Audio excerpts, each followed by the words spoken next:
Introduction to The Philosophy of History by Georg Wilhelm Friedrich Hegel. Translated by J. Sibrey. Introduction. The subject of this course of lectures is the philosophical history of the world, and by this must be understood not a collection of general observations respecting it suggested by the study of its records and proposed to be illustrated by its facts, but universal history itself. To gain a clear idea at the outset of the nature of our task, it seems necessary to begin with an examination of the other methods of treating history. The various methods may be ranged under three heads. First, original history; second, reflective history; and third, philosophical history. 1. Of the first kind, the mention of one or two distinguished names will furnish a definite type. To this category belong Herodotus, Thucydides, and other historians of the same order, whose descriptions are for the most part limited to deeds, events, and states of society which they had before their eyes, and whose spirit they shared. They simply transferred what was passing in the world around them to the realm of representative intellect. An external phenomenon is thus translated into an internal conception. In the same way, the poet operates upon the material supplied him by his emotions, projecting it into an image for the conceptive faculty. These historians did, it is true, find statements and narratives of other men ready to hand.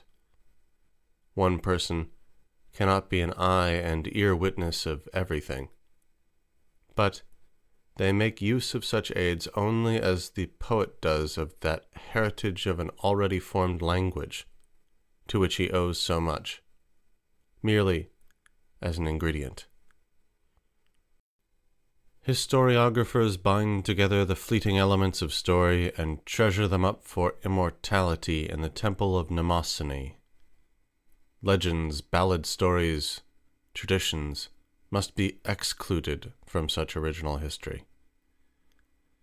These are but dim and hazy forms of historical apprehension, and therefore belong to nations whose intelligence is but half awakened. Here, on the contrary, we have to do with people fully conscious of what they were and what they were about.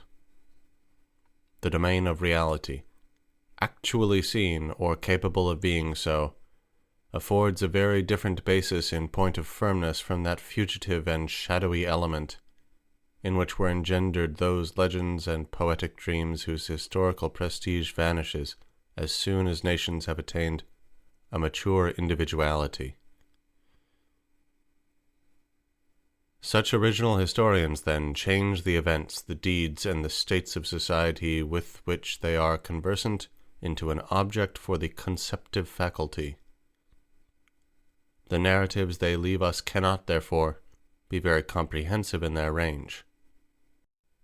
Herodotus, Thucydides, Guicciardini may be taken as fair samples of the class in this respect. What is present and living in their environment is their proper material. The influences that have formed the writer are identical with those which have molded the events that constitute the matter of his history. The author's spirit and that of the actions he narrates is one and the same. He describes scenes in which he himself has been an actor, or at any rate an interested spectator. It is short periods of time, individual shapes of persons and occurrences, single unreflected traits of which he makes his picture. And his aim is nothing more than the presentation to posterity of an image of events as clear as that which he himself possessed in virtue of personal observation or lifelike descriptions. Reflections are none of his business, for he lives in the spirit of his subject. He has not attained an elevation above it. If, as in Caesar's case, He belongs to the exalted rank of generals or statesmen. It is the prosecution of his own aims that constitutes the history. Such speeches as we find in Thucydides, for example, of which we can positively assert that they are not bona fide reports. It would seem to make against our statement that a historian of his class presents us no reflected picture, that persons and people appear in his works in propria persona. Speeches, it must be allowed, are veritable transactions in the human commonwealth. In fact, very gravely influential transactions. It is indeed often said, such and such things are only talk, by way of demonstrating their harmlessness. That for which this excuse is brought may be mere talk, and talk enjoys the important privilege of being harmless. But addresses of peoples to peoples, or orations directed to nations and to princes, are integrant constituents of history. Granted, such orations as those of Pericles, the most profoundly accomplished, genuine, noble statesman, were elaborated by Thucydides. It must yet be maintained that they were not foreign to the character of the speaker. In the oration in question, these men proclaim the maxims adopted by their countrymen, and which formed their own character. They record their views of their political relations, and of their moral and spiritual nature, and the principle of their designs and conduct. What the historian puts into their mouths is no supposititious system of ideas, but an uncorrupted transcript of their intellectual and moral habitudes. Of these historians, whom we must make thoroughly our own, with whom we must linger long if we would live with their respective nations, and enter deeply into their spirit. Of these historians, to whose pages we may turn not for the purpose of erudition merely, but with a view to deep and genuine enjoyment, there are fewer than might be imagined. Herodotus, the father, that is, the founder of history, and Thucydides have been already mentioned. Xenophon's Retreat of the 10,000 is a work equally original. Caesar's Commentaries are the simple masterpiece of a mighty spirit. Among the ancients, these annalists were necessarily great captains and statesmen. In the Middle Ages, if we except the bishops, who were placed in the very center of the political world, the monks monopolized this category as naive chroniclers who were as decidedly isolated from active life as those elder annalists had been connected with it. In modern times, the relations are entirely altered. Our culture is essentially comprehensive and immediately changes all events into historical representations. Belonging to the class in question, we have vivid, simple, clear narrations, especially of military transactions, which might fairly take their place with those of Caesar. In richness of matter and fullness of detail as regards strategic appliances and attendant circumstances, they are even more instructive. The French memoirs also fall under this category. In many cases, these are written by men of mark, though relating to affairs of little note. They not unfrequently contain a large proportion of anecdotal matter, so that the ground they occupy is narrow and trivial. Yet, they are often veritable masterpieces in history, as those of Cardinal Retz, which in fact trench on a larger historical field. In Germany, such masters are rare. Frederick the Great, Histoire des Montants, is an illustrious exception. Writers of this order must occupy an elevated position. Only from such a position is it possible to take an extensive view of affairs, to see everything. This is out of the question for him who from below merely gets a glimpse of the great world through a miserable cranny. End original history. 2. Reflective history. The second kind of history we may call the reflective. It is history whose mode of representation is not really confined by the limits of the time to which it relates, but whose spirit transcends the present. In this second order, strongly marked variety of species may be distinguished. First, it is the aim of the investigator to gain a view of the entire history of a people, or of a country, or of the world. In short, what we call universal history. In this case, the working up of the historical material is the main point. The workman approaches his task with his own spirit, a spirit distinct from that of the element he is to manipulate. Here, a very important consideration will be the principles to which the author refers, the bearing and motives of the actions and events which he describes, and those which determine the form of his narrative. Among us Germans, this reflective treatment and the display of ingenuity which it occasions assume a manifold variety of phases. Every writer of history proposes to himself an original method. The English and French confess to general principles of historical composition. Their standpoint is more that of cosmopolitan or of national culture. Among us, each labors to invent a purely individual point of view.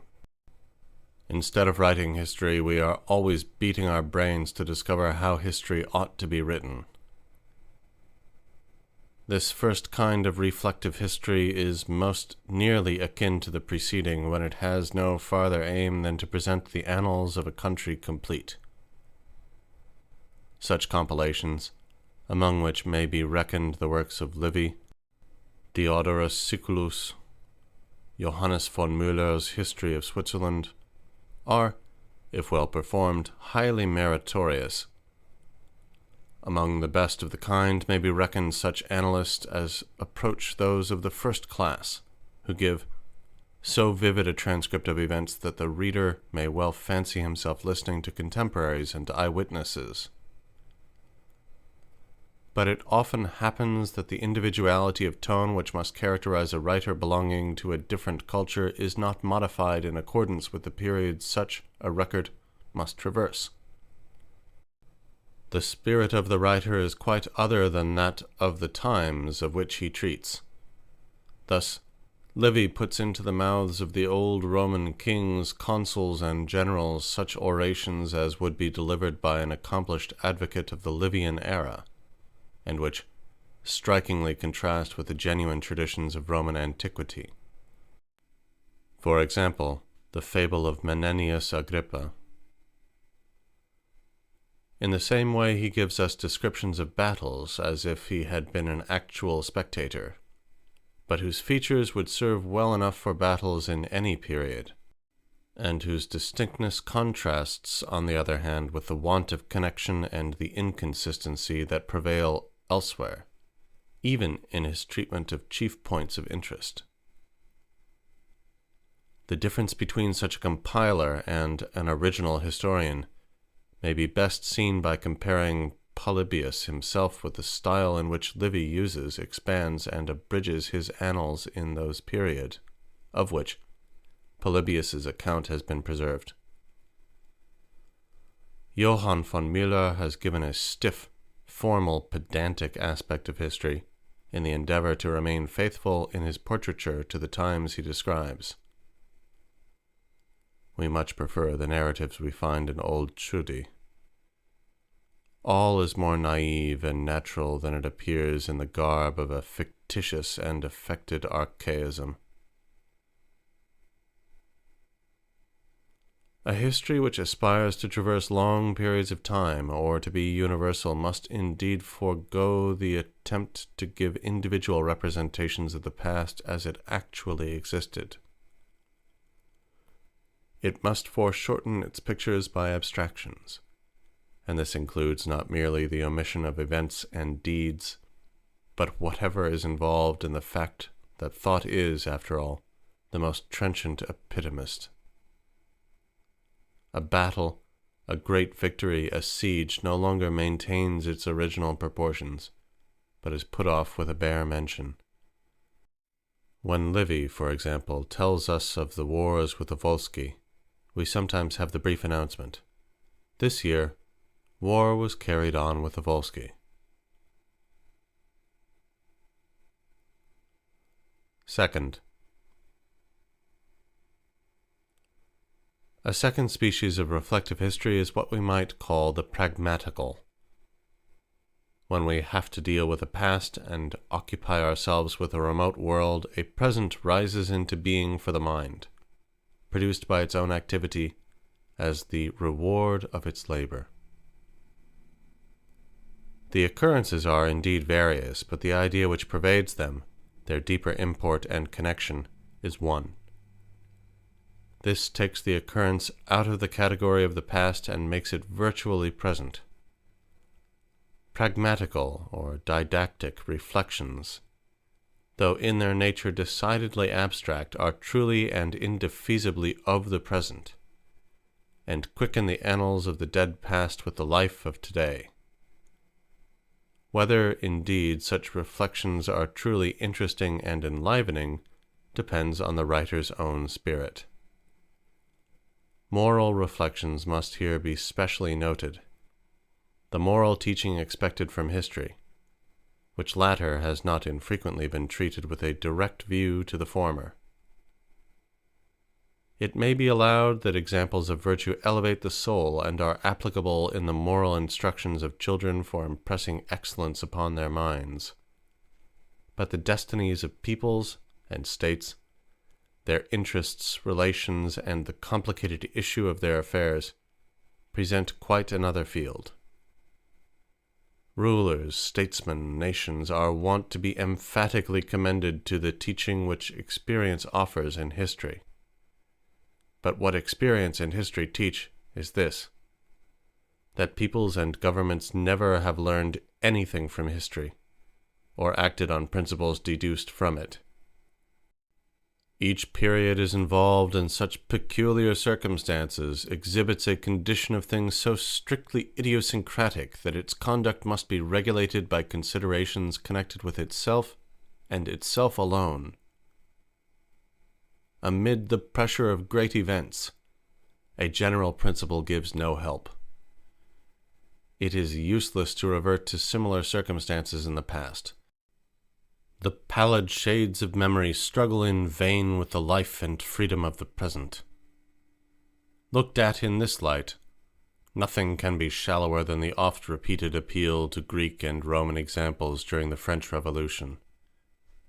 Nothing is more diverse than the genius of those nations and that of our times. Johannes von Müller, in his Universal History as also in his History of Switzerland, had such moral aims in view.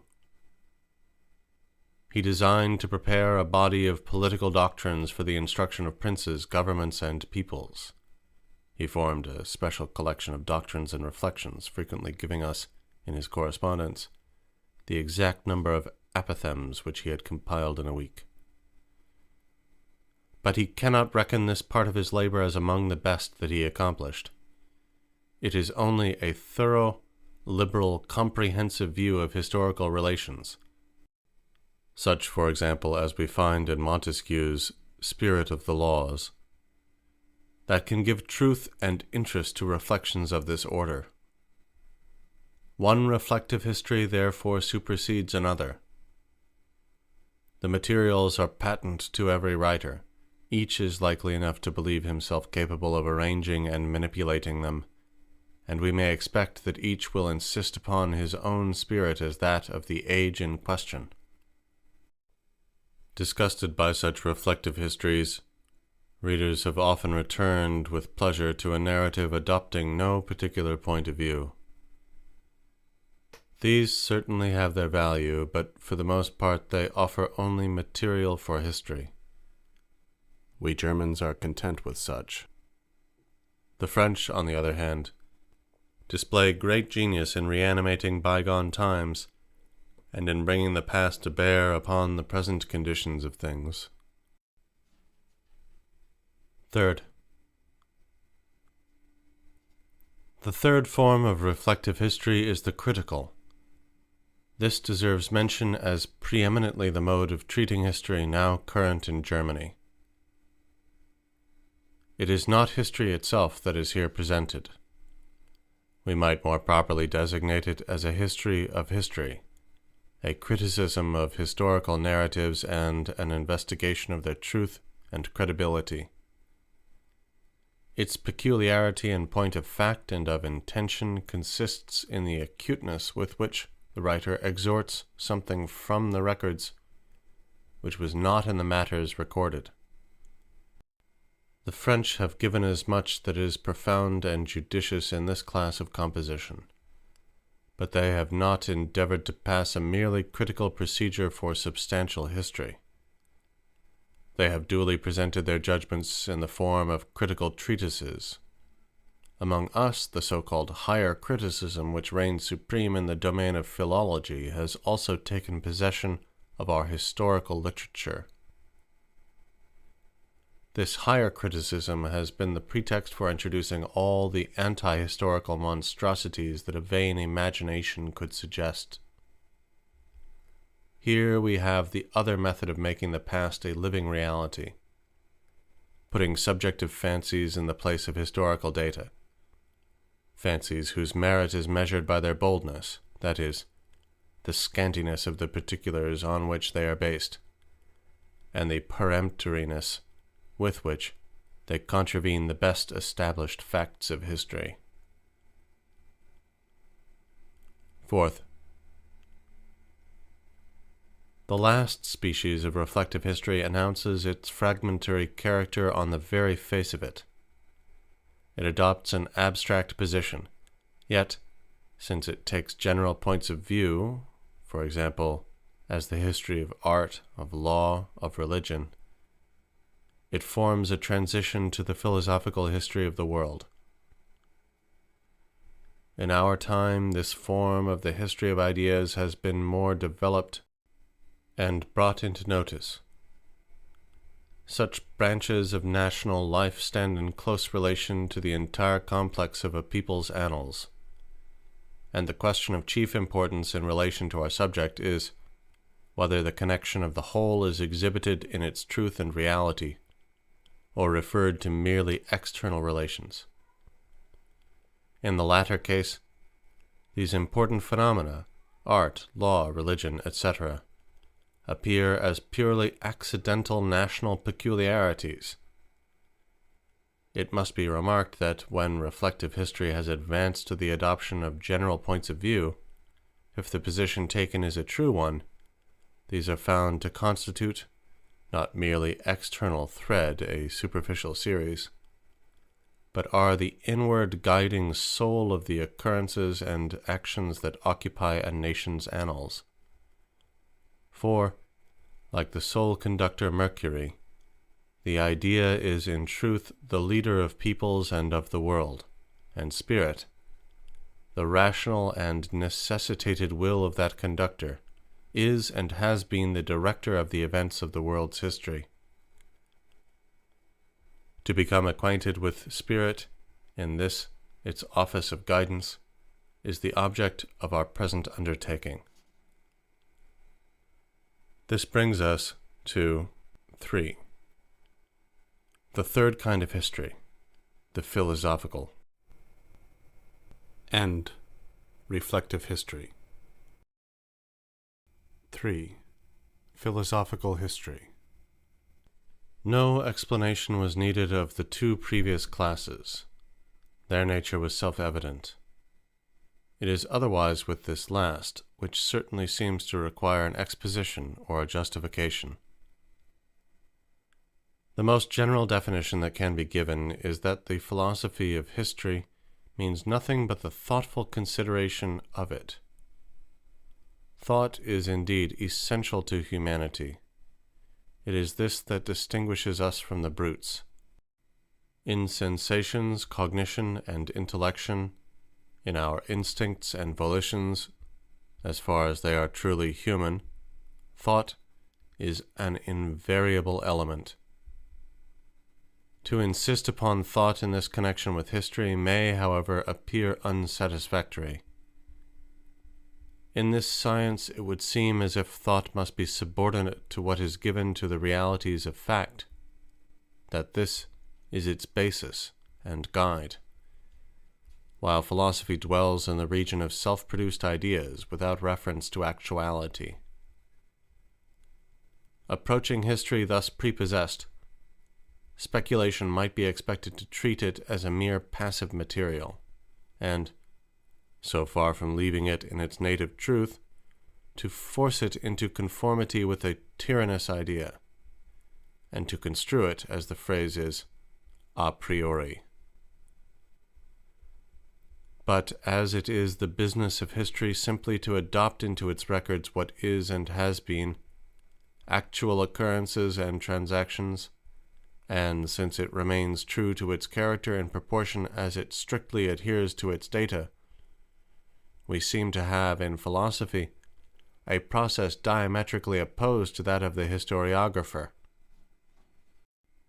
This contradiction, and the charge consequent brought against speculation, shall be explained and confuted. We do not, however, propose to correct the innumerable special misrepresentations, trite or novel, that are current, respecting the aims, the interests, and the modes of treating history, and its relation to philosophy. The only thought which philosophy brings with it to the contemplation of history is the simple conception of reason. That reason is the sovereign of the world, that the history of the world, therefore, presents us with a rational process. This conviction and intuition is a hypothesis in the domain of history as such. In that of philosophy, it is no hypothesis.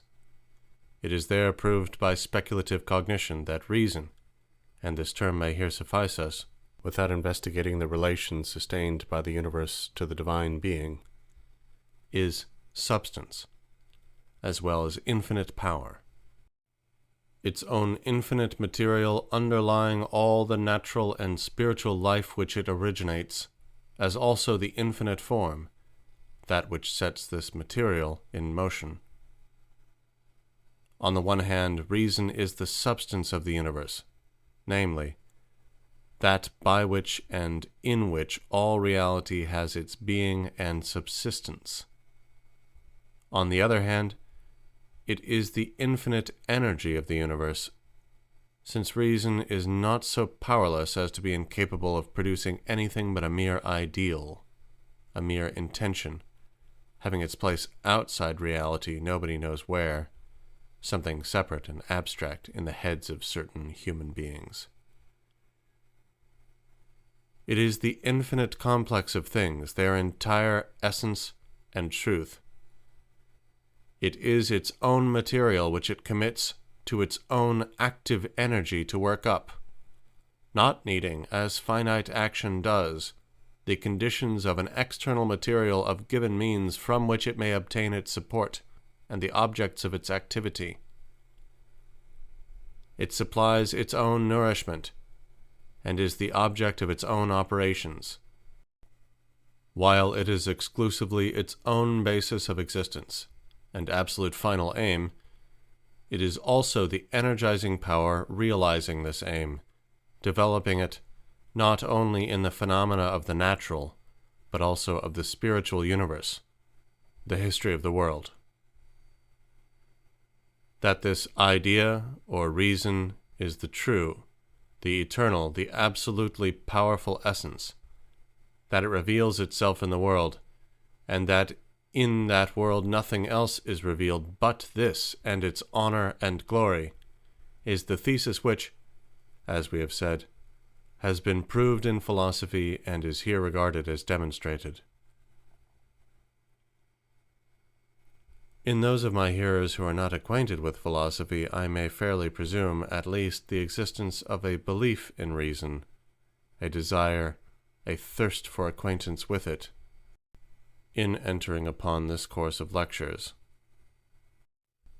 It is in fact the wish for rational insight, not the ambition to amass a mere heap of acquirements, that should be presupposed in every case as possessing the mind of the learner in the study of science.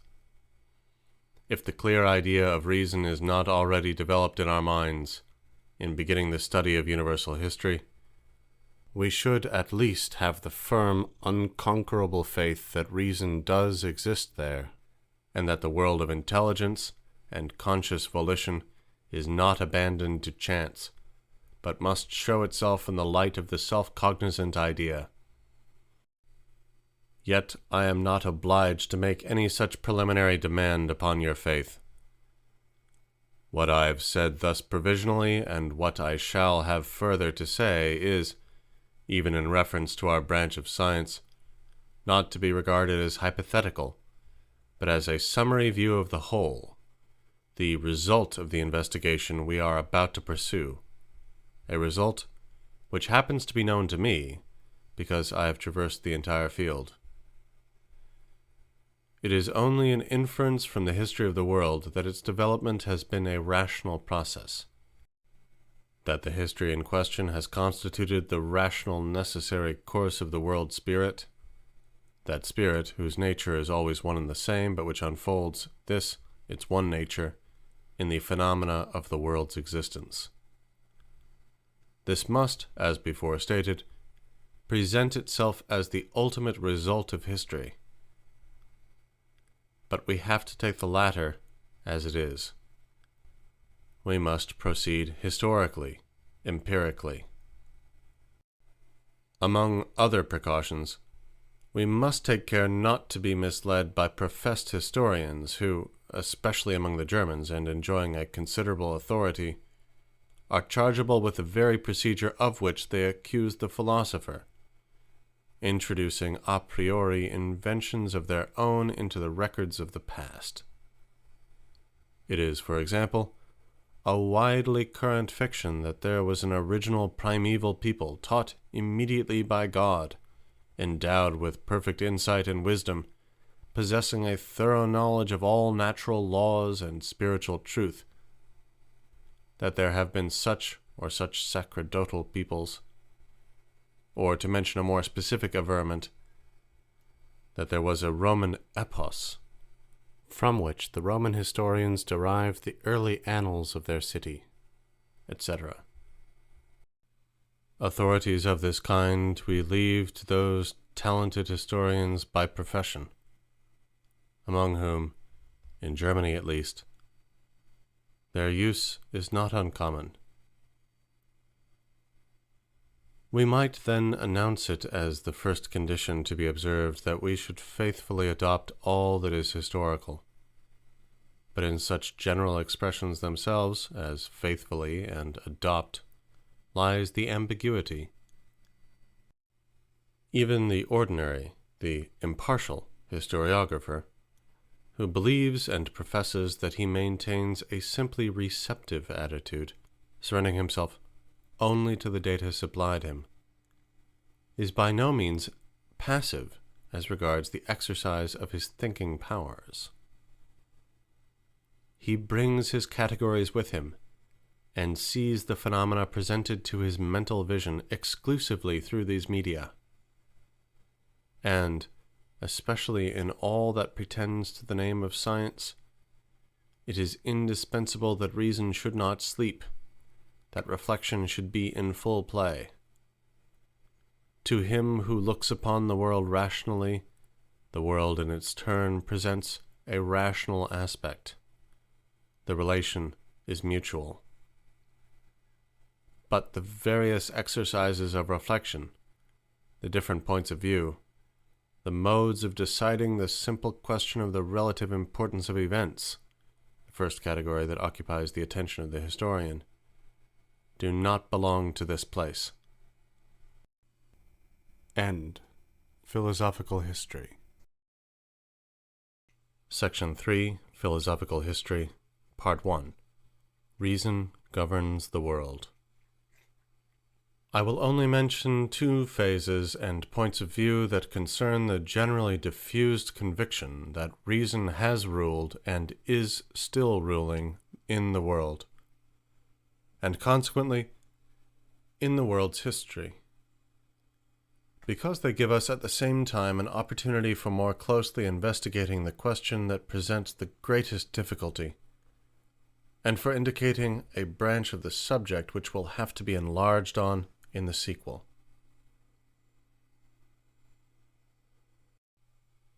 One of these points is that passage in history which informs us that the Greek Anaxagoras was the first to enunciate the doctrine that nous, understanding generally, or reason, governs the world. It is not intelligence as self-conscious reason, not a spirit as such, that is meant, and we must clearly distinguish these from each other. The movement of the solar system takes place according to unchangeable laws. These laws are reason implicit in the phenomena in question. But neither the sun nor the planets which revolve around it according to these laws can be said to have any consciousness of them. A thought of this kind, that nature is an embodiment of reason, that it is unchangeably subordinate to universal laws, appears nowise striking or strange to us. We are accustomed to such conceptions, and find nothing extraordinary in them. And I have mentioned this extraordinary occurrence partly to show how history teaches that ideas of this kind, which may seem trivial to us, have not always been in the world, that, on the contrary, such a thought makes an epoch in the annals of human intelligence. Aristotle says of Anaxagoras, as the originator of the thought in question, that he appeared as a sober man among the drunken.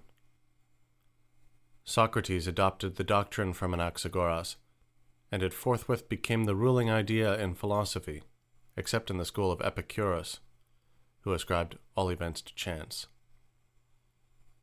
I was delighted with the sentiment, Plato makes Socrates say, and hoped I had found a teacher who would show me nature in harmony with reason, who would demonstrate in each particular phenomenon its specific aim, and in the whole the grand object of the universe.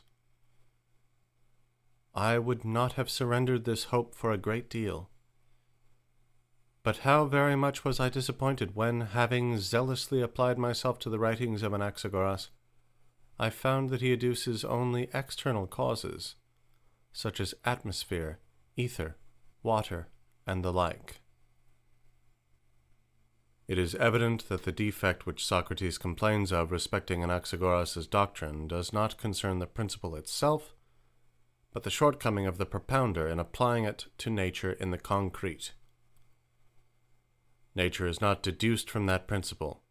The latter remains in fact a mere abstraction, inasmuch as the former is not comprehended and exhibited as a development of it, an organization produced by and from reason.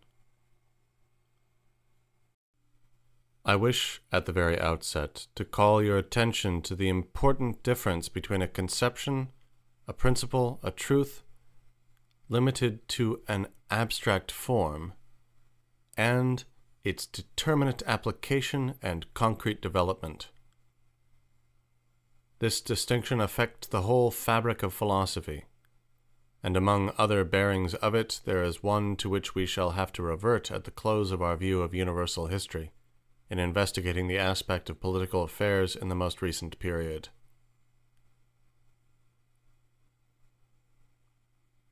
We have next to notice the rise of this idea, that reason directs the world, in connection with a further application of it well known to us, in the form, namely, of the religious truth, that the world is not abandoned to chance and external contingent causes, but that a providence controls it. I stated above that I would not make a demand on your faith in regard to the principle announced. Yet, I might appeal to your belief in it in this religious aspect if, as a general rule, the nature of philosophical science allowed it to attach authority to presuppositions. To put it in another shape, this appeal is forbidden because the science of which we have to treat proposes itself to furnish the proof, not indeed of the abstract truth of the doctrine, but of its correctness as compared with facts. The truth, then, that a providence, that of God, presides over the events of the world, consorts with the proposition in question. For divine providence is wisdom endowed with an infinite power which realizes its aim, namely, the absolute rational design of the world. Reason is thought conditioning itself with perfect freedom. But a difference, rather a contradiction, will manifest itself between this belief and our principle, just as was the case in reference to the demand made by Socrates in the case of Anaxagoras' dictum. For that belief is similarly indefinite. It is what is called a belief in a general providence, and is not followed out into definite application, or displayed in its bearing on the grand total, the entire course of human history. But to explain history is to depict the passions of mankind, the genius, the active powers that play their part on the grand stage. And the providentially determined process which these exhibit constitutes what is generally called the plan of providence. Yet, it is this very plan which is supposed to be concealed from our view, which it is deemed presumption even to wish to recognize. The ignorance of Anaxagoras as to how intelligence reveals itself in actual existence was ingenuous. Neither in his consciousness nor in that of Greece at large had that thought been further expanded. He had not attained the power to apply his general principle to the concrete so as to deduce the latter from the former. It was Socrates who took the first step in comprehending the union of the concrete with the universal. Anaxagoras, then, did not take up a hostile position towards such an application. The common belief in providence does. At least it opposes the use of the principle on the large scale, and denies the possibility of discerning the plan of providence. In isolated cases, this plan is supposed to be manifest. Pious persons are encouraged to recognize in particular circumstances something more than mere chance, to acknowledge the guiding hand of God. For example, when help has unexpectedly come to an individual in great perplexity and need. But these instances of providential design are of a limited kind and concern the accomplishment of nothing more than the desires of the individual in question. But in the history of the world, the individuals we have to do with are peoples, totalities that are states. We cannot therefore be satisfied with what we may call this peddling view of providence, to which the belief alluded to limits itself.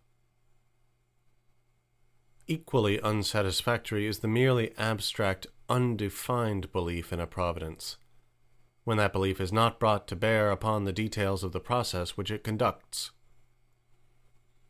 On the contrary, our earnest endeavor must be directed to the recognition of the ways of providence, the means it uses, and the historical phenomena in which it manifests itself. And we must show their connection with the general principle above mentioned.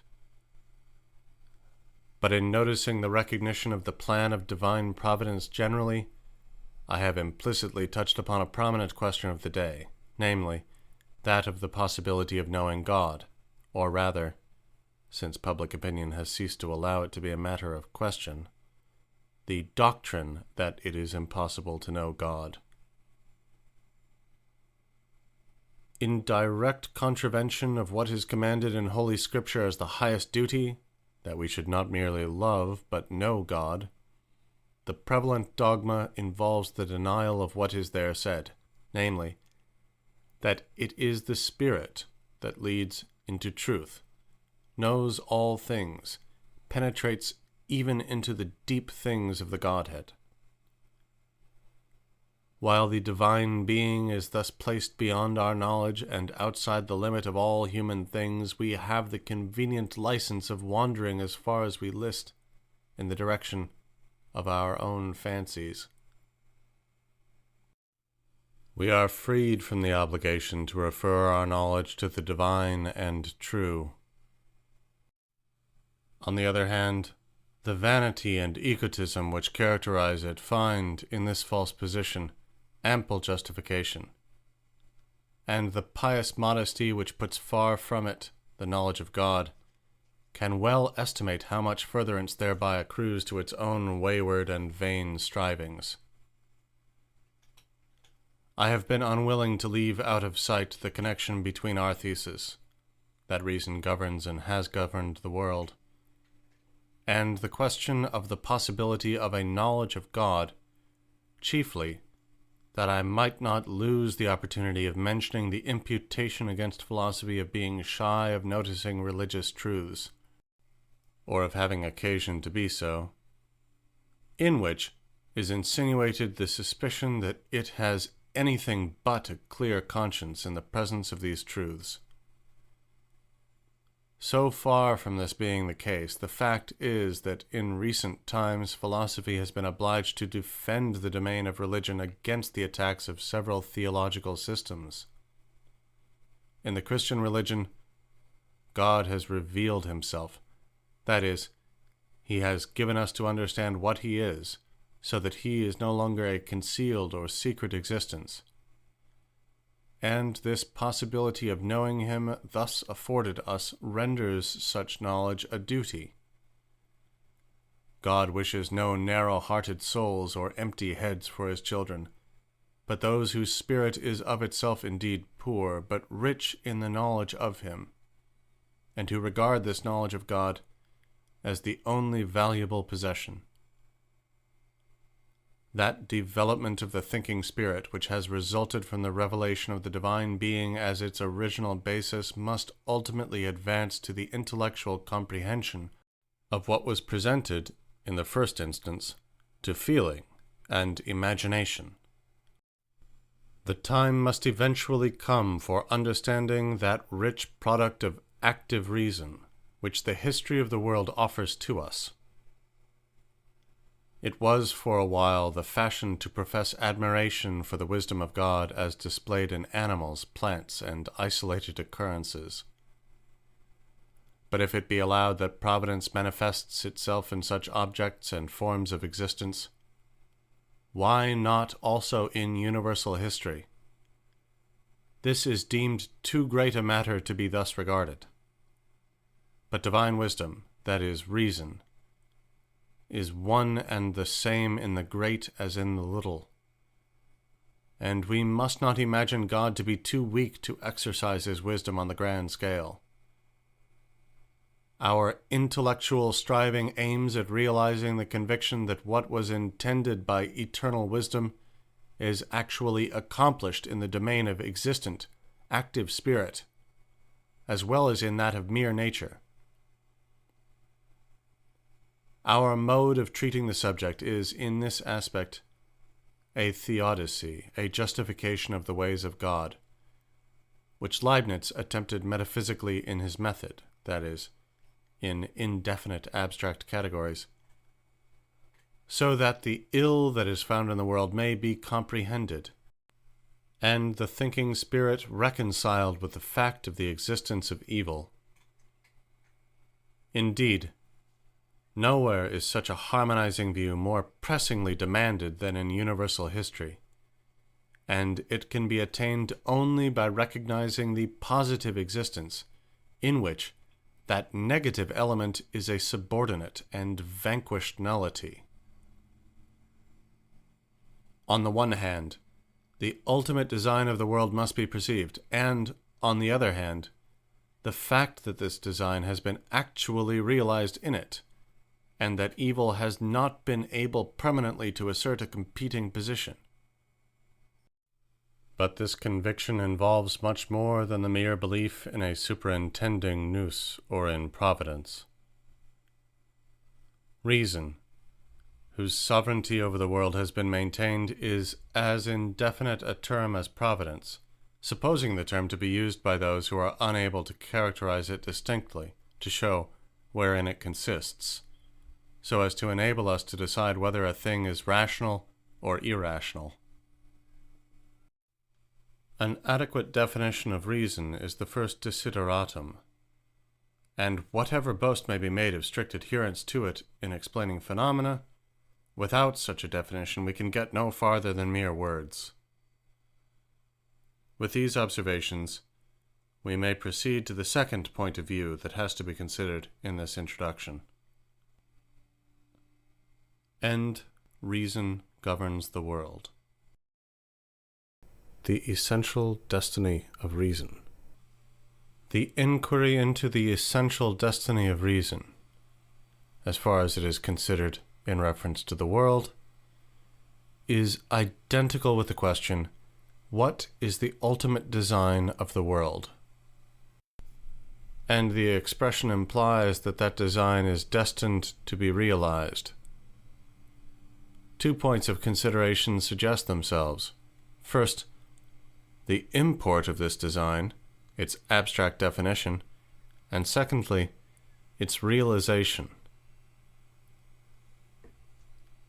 It must be observed at the outset that the phenomenon we investigate, universal history, belongs to the realm of spirit. The term world includes both physical and psychical nature. Physical nature also plays its part in the world's history, and attention will have to be paid to the fundamental natural relations thus involved. But spirit, and the course of its development, is our substantial object. Our task does not require us to contemplate nature as a rational system in itself, though in its own proper domain it proves itself such, but simply in its relation to spirit. On the stage on which we are observing it, universal history, spirit displays itself in its most concrete reality. Notwithstanding this, or rather for the very purpose of comprehending the general principles which this, its form of concrete reality, embodies, we must premise some abstract characteristics of the nature of spirit. Such an explanation, however, cannot be given here under any other form than that of bare assertion. The present is not the occasion for unfolding the idea of spirit speculatively, for whatever has a place in an introduction must, as already observed, be taken as simply historical, something assumed as having been explained and proved elsewhere, or whose demonstration awaits the sequel of the science of history itself. We have therefore to mention here, first, the abstract characteristics of the nature of spirit. Second, what means spirit uses in order to realize its idea. And third, lastly, we must consider the shape which the perfect embodiment of spirit assumes, the state.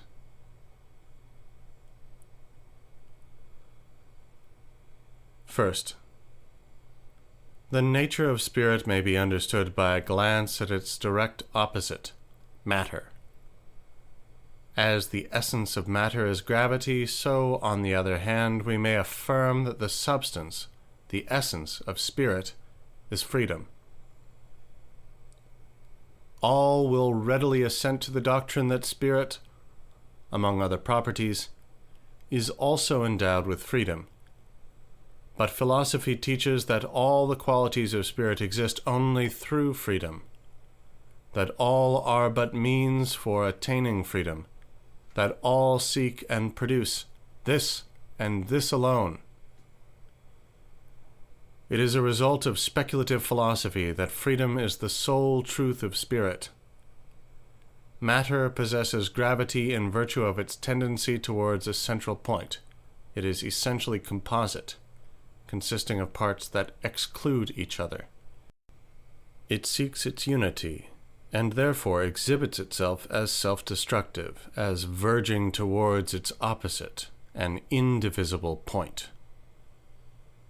If it could attain this, it would be matter no longer. It would have perished. It strives after the realization of its idea, for in unity it exists ideally. Spirit, on the contrary, may be defined as that which has its center in itself. It has not a unity outside itself, but has already found it. It exists in and with itself. Matter has its essence out of itself. Spirit is self-contained existence. Now, this is freedom, exactly. For, if I am dependent, my being is referred to something else which I am not. I cannot exist independently of something external.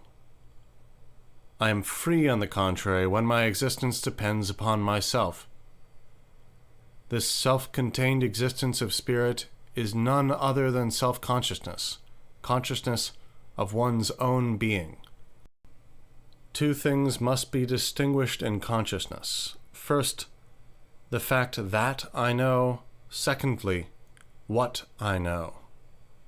In self-consciousness, these are merged in one, for spirit knows itself.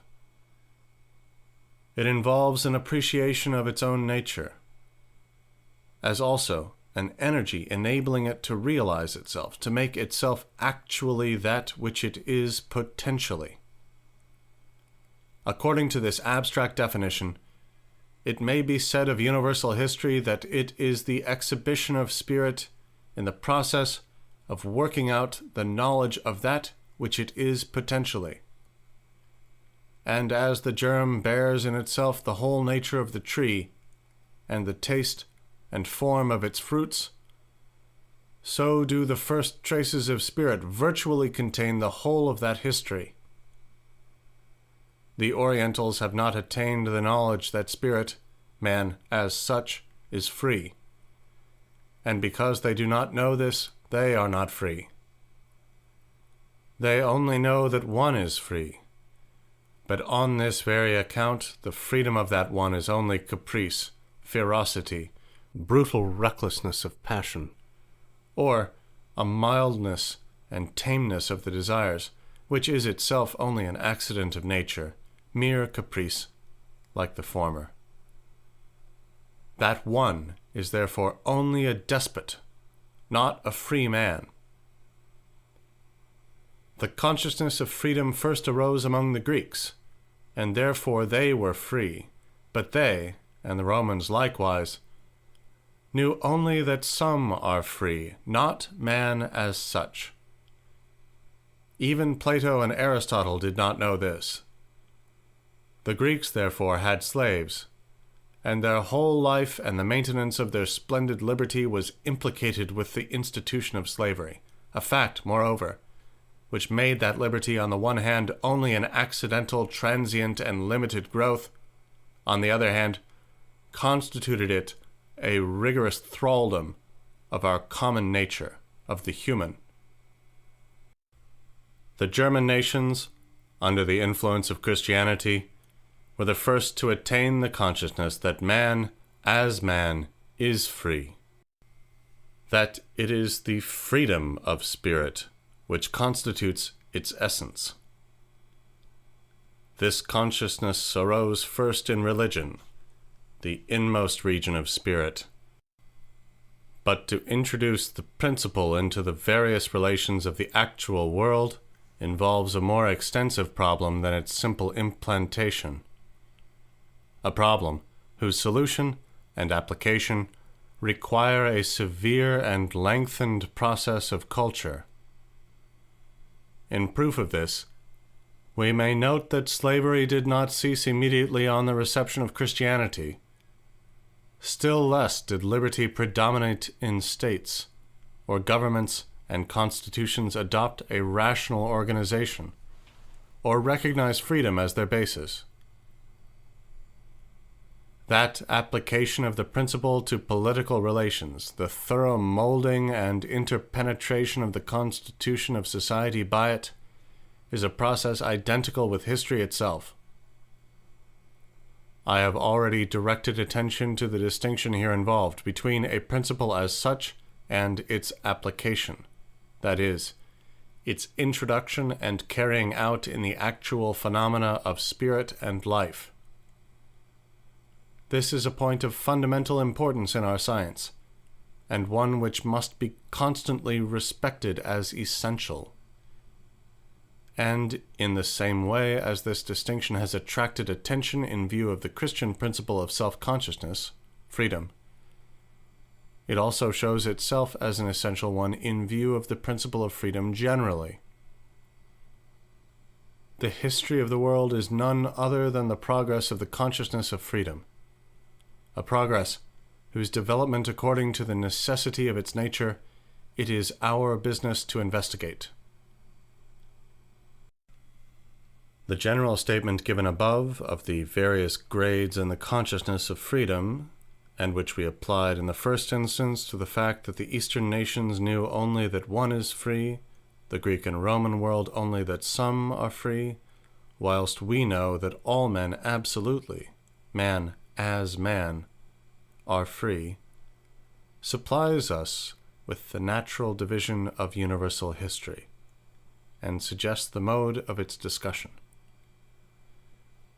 This is remarked, however, only incidentally and anticipatively. Some other ideas must be first explained.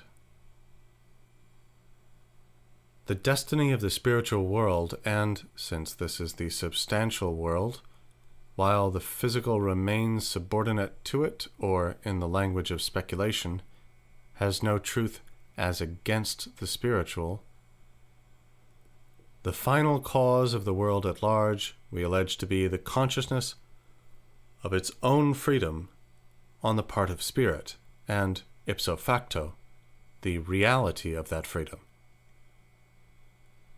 But that this term, freedom, without further qualification, is an indefinite and incalculable, ambiguous term, and that, while that which it represents is the ne plus ultra of attainment, it is liable to an infinity of misunderstandings, confusions, and errors, and to become the occasion for all imaginable excesses, has never been more clearly known and felt than in modern times. Yet, for the present, we must content ourselves with the term itself without farther definition. Attention was also directed to the importance of the infinite difference between a principle in the abstract and its realization in the concrete. In the process before us, the essential nature of freedom, which involves in it absolute necessity, is to be displayed as coming to a consciousness of itself, for it is in its very nature self-consciousness, and thereby realizing its existence. Itself is its own object of attainment, and the sole aim of spirit.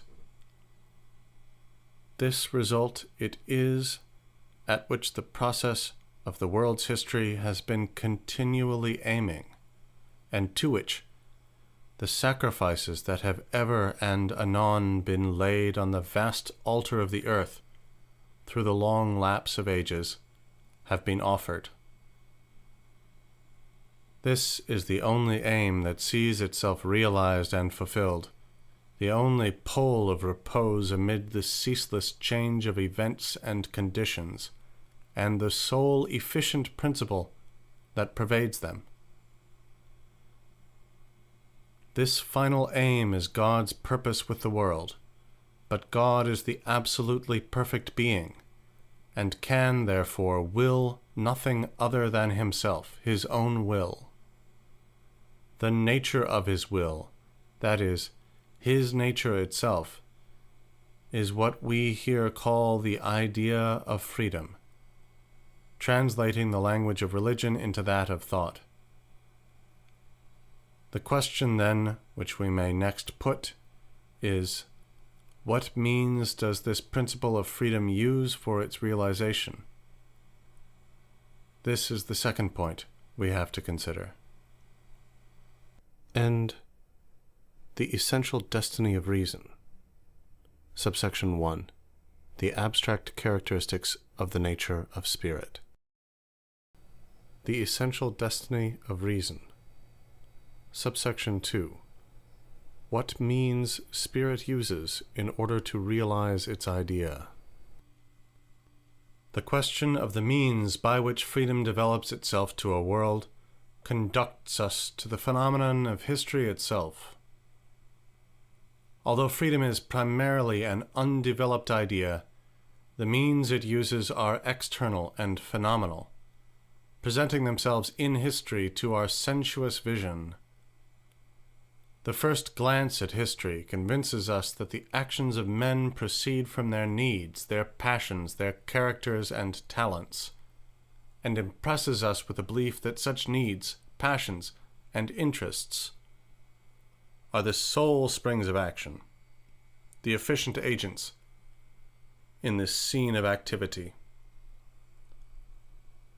Among these may perhaps be found aims of a liberal or universal kind, benevolence, it may be, or noble patriotism.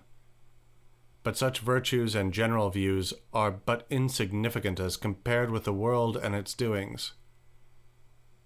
We may perhaps see the ideal of reason actualized in those who adopt such aims, and within the sphere of their influence.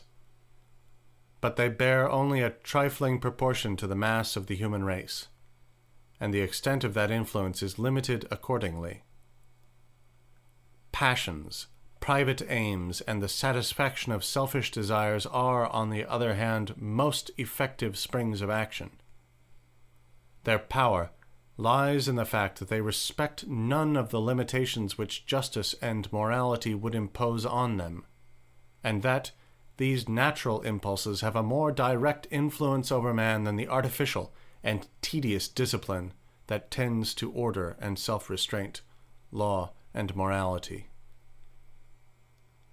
When we look at this display of passions and the consequences of their violence, the unreason which is associated not only with them, but even, rather, we might say especially, with good designs and righteous aims, when we see the evil, the vice, the ruin that has befallen the most flourishing kingdoms which the mind of man ever created, we can scarce avoid being filled with sorrow at this universal taint of corruption. And since this decay is not the work of mere nature, but of the human will, a moral embitterment, a revolt of the good spirit, if it have a place within us, may well be the result of our reflections.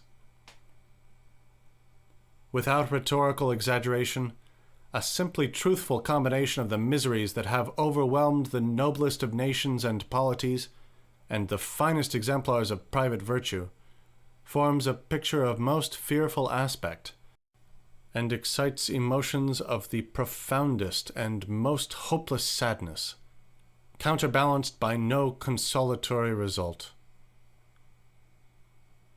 We endure in beholding it a mental torture, allowing no defense or escape but the consideration that what has happened could not be otherwise, that it is a fatality which no intervention could alter.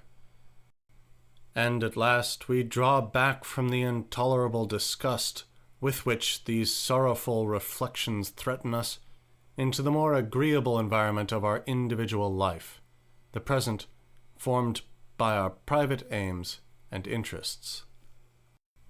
In short, we retreat into the selfishness that stands on the quiet shore, and thence enjoy in safety the distant spectacle of wrecks confusedly hurled. But even regarding history as the slaughter bench at which the happiness of peoples, the wisdom of states, and the virtue of individuals have been victimized, the question involuntarily arises: to what principle, to what final aim these enormous sacrifices have been offered? From this point, the investigation usually proceeds to that which we have made the general commencement of our inquiry. Starting from this, we pointed out those phenomena which made up a picture so suggestive of gloomy emotions and thoughtful reflections as the very field which we, for our part, regard as exhibiting only the means for realizing what we assert to be the essential destiny, the absolute aim, or, which comes to the same thing, the true result of the world's history. We have all along purposely eschewed moral reflections as a method of rising from the scene of historical specialities to the general principles which they embody.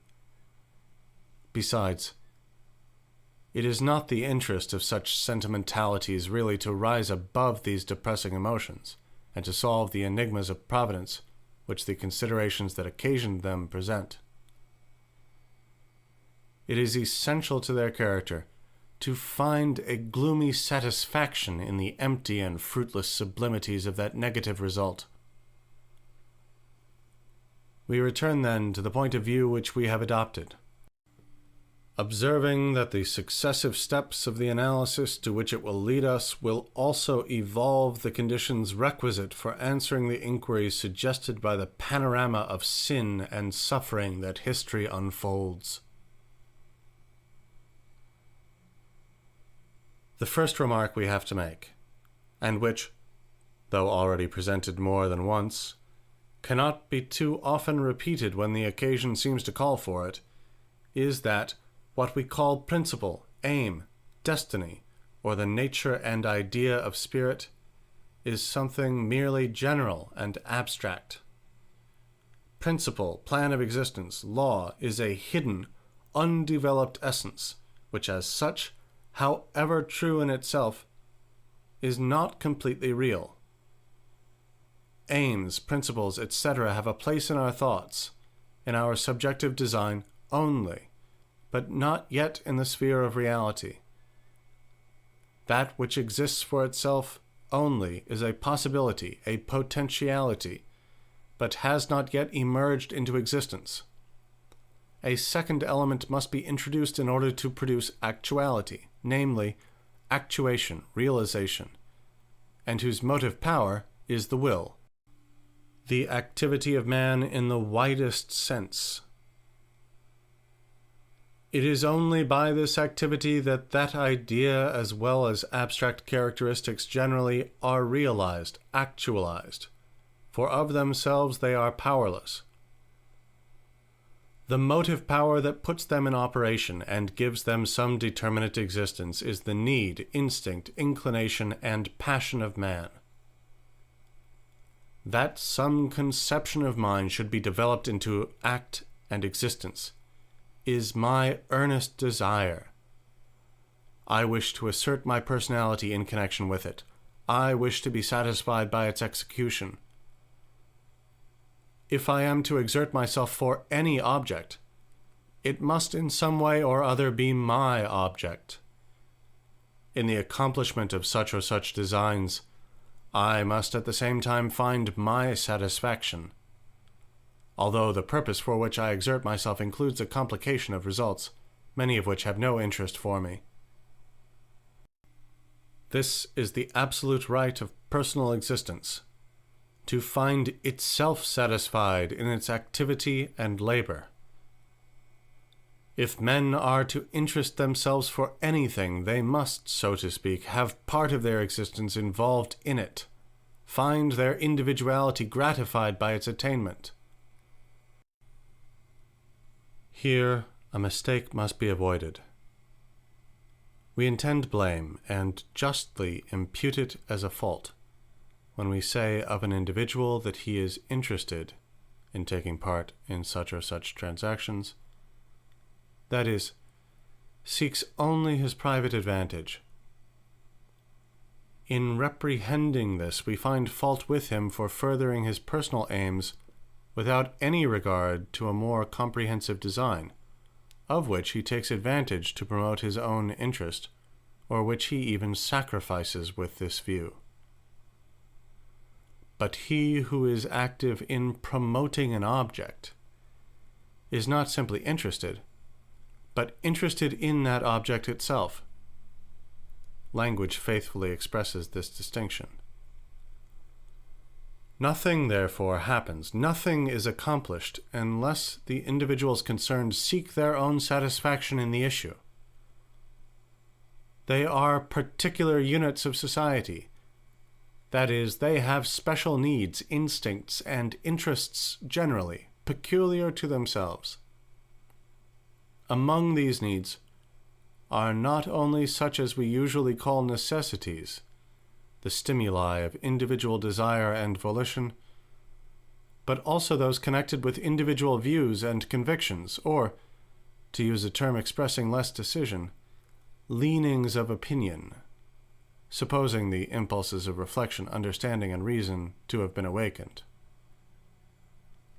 In these cases, people demand, if they are to exert themselves in any direction, that the object should commend itself to them, that in point of opinion, whether as to its goodness, justice, advantage, profit, they should be able to enter into it.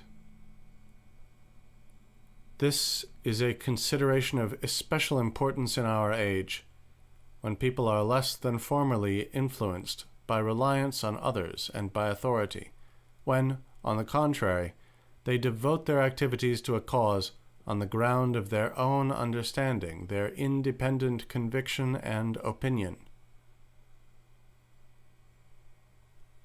We assert, then, that nothing has been accomplished without interest on the part of the actors, and, if interest be called passion, inasmuch as the whole individuality, to the neglect of all other actual or possible interests and claims, is devoted to an object with every fiber of volition, concentrating all its desires and powers upon it, we may affirm absolutely that nothing great in the world has been accomplished without passion. Two elements, therefore, enter into the object of our investigation. The first, the idea; the second, the complex of human passions. The one the warp, the other the woof, of the vast Eris web of universal history. The concrete mean and union of the two is liberty, under the conditions of morality and estate. We have spoken of the idea of freedom as the nature of spirit and the absolute goal of history. Passion is regarded as a thing of sinister aspect, as more or less immoral. Man is required to have no passions. Passion, it is true, is not quite the suitable word for what I wish to express. I mean here nothing more than human activity as resulting from private interests, special, or, if you will, self-seeking designs, with this qualification, that the whole energy of will and character is devoted to their attainment, that other interests, which would in themselves constitute attractive aims, or rather, all things else, are sacrificed to them. The object in question is so bound up with the man's will that it entirely and alone determines the hue of resolution, and is inseparable from it. It has become the very essence of his volition. For a person is a specific existence, not man in general, a term to which no real existence corresponds, but a particular human being. The term character likewise expresses this idiosyncrasy of will and intelligence. But character comprehends all peculiarities whatever, the way in which a person conducts himself in private relations, etc., and is not limited to his idiosyncrasy in its practical and active phase. I shall therefore use the term passion, understanding thereby the particular bent of character, as far as the peculiarities of volition are not limited to private interest, but supply the impelling and actuating force for accomplishing deeds shared in by the community at large. Passion is, in the first instance, the subjective and therefore the formal side of energy, will, and activity, leaving the object or aim still undetermined. And there is a similar relation of formality to reality in merely individual conviction, individual views, individual conscience. It is always a question of essential importance. What is the purport of my conviction? What the object of my passion, in deciding whether the one or the other is of a true and substantial nature? Conversely, if it is so, it will inevitably attain actual existence, be realized.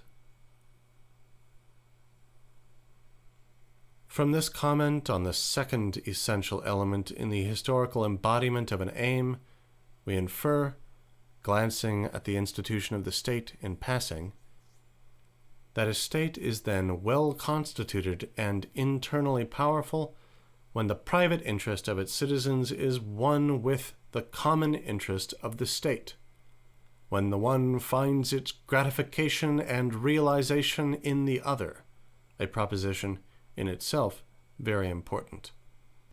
But in a state, many institutions must be adopted, much political machinery invented, accompanied by appropriate political arrangements, necessitating long struggles of the understanding before what is really appropriate can be discovered, involving, moreover, contentions with private interest and passions, and a tedious discipline of these latter, in order to bring about the desired harmony. The epoch when a state attains this harmonious condition marks the period of its bloom, its virtue, its vigor, and its prosperity. But the history of mankind does not begin with a conscious aim of any kind, as it is the case with the particular circles into which men form themselves of set purpose. The mere social instinct implies a conscious purpose of security for life and property, and when society has been constituted, this purpose becomes more comprehensive. The history of the world begins with its general aim, the realization of the idea of spirit, only in an implicit form, that is, as nature, a hidden, most profoundly hidden, unconscious instinct. And the whole process of history, as already observed, is directed to rendering this unconscious impulse a conscious one, thus appearing in the form of merely natural existence, natural will, that which has been called the subjective side, physical craving, instinct, passion, private interest, as also opinion and subjective conception, spontaneously present themselves at the very commencement. This vast congeries of volitions, interests, and activities constitute the instruments and means of the world spirit for attaining its object, bringing it to consciousness, and realizing it. And this aim is none other than finding itself, coming to itself, and contemplating itself in concrete actuality. But that those manifestations of vitality on the part of individuals and peoples, in which they seek and satisfy their own purposes, are, at the same time, the means and instruments of a higher and broader purpose of which they know nothing, which they realize unconsciously, might be made a matter of question, rather, has been questioned, and in every variety of form negatived, decried, and contemned as mere dreaming and philosophy. But on this point I announced my view at the very outset, and asserted our hypothesis, which, however, will appear in the sequel in the form of a legitimate inference, and our belief that reason governs the world and has consequently governed its history. In relation to this independently universal and substantial existence, All else is subordinate, subservient to it, and the means for its development. The union of universal abstract existence generally with the individual, the subjective, that this alone is truth, belongs to the department of speculation, and is treated in this general form in logic. But in the process of the world's history itself, as still incomplete, the abstract final aim of history is not yet made the distinct object of desire and interest.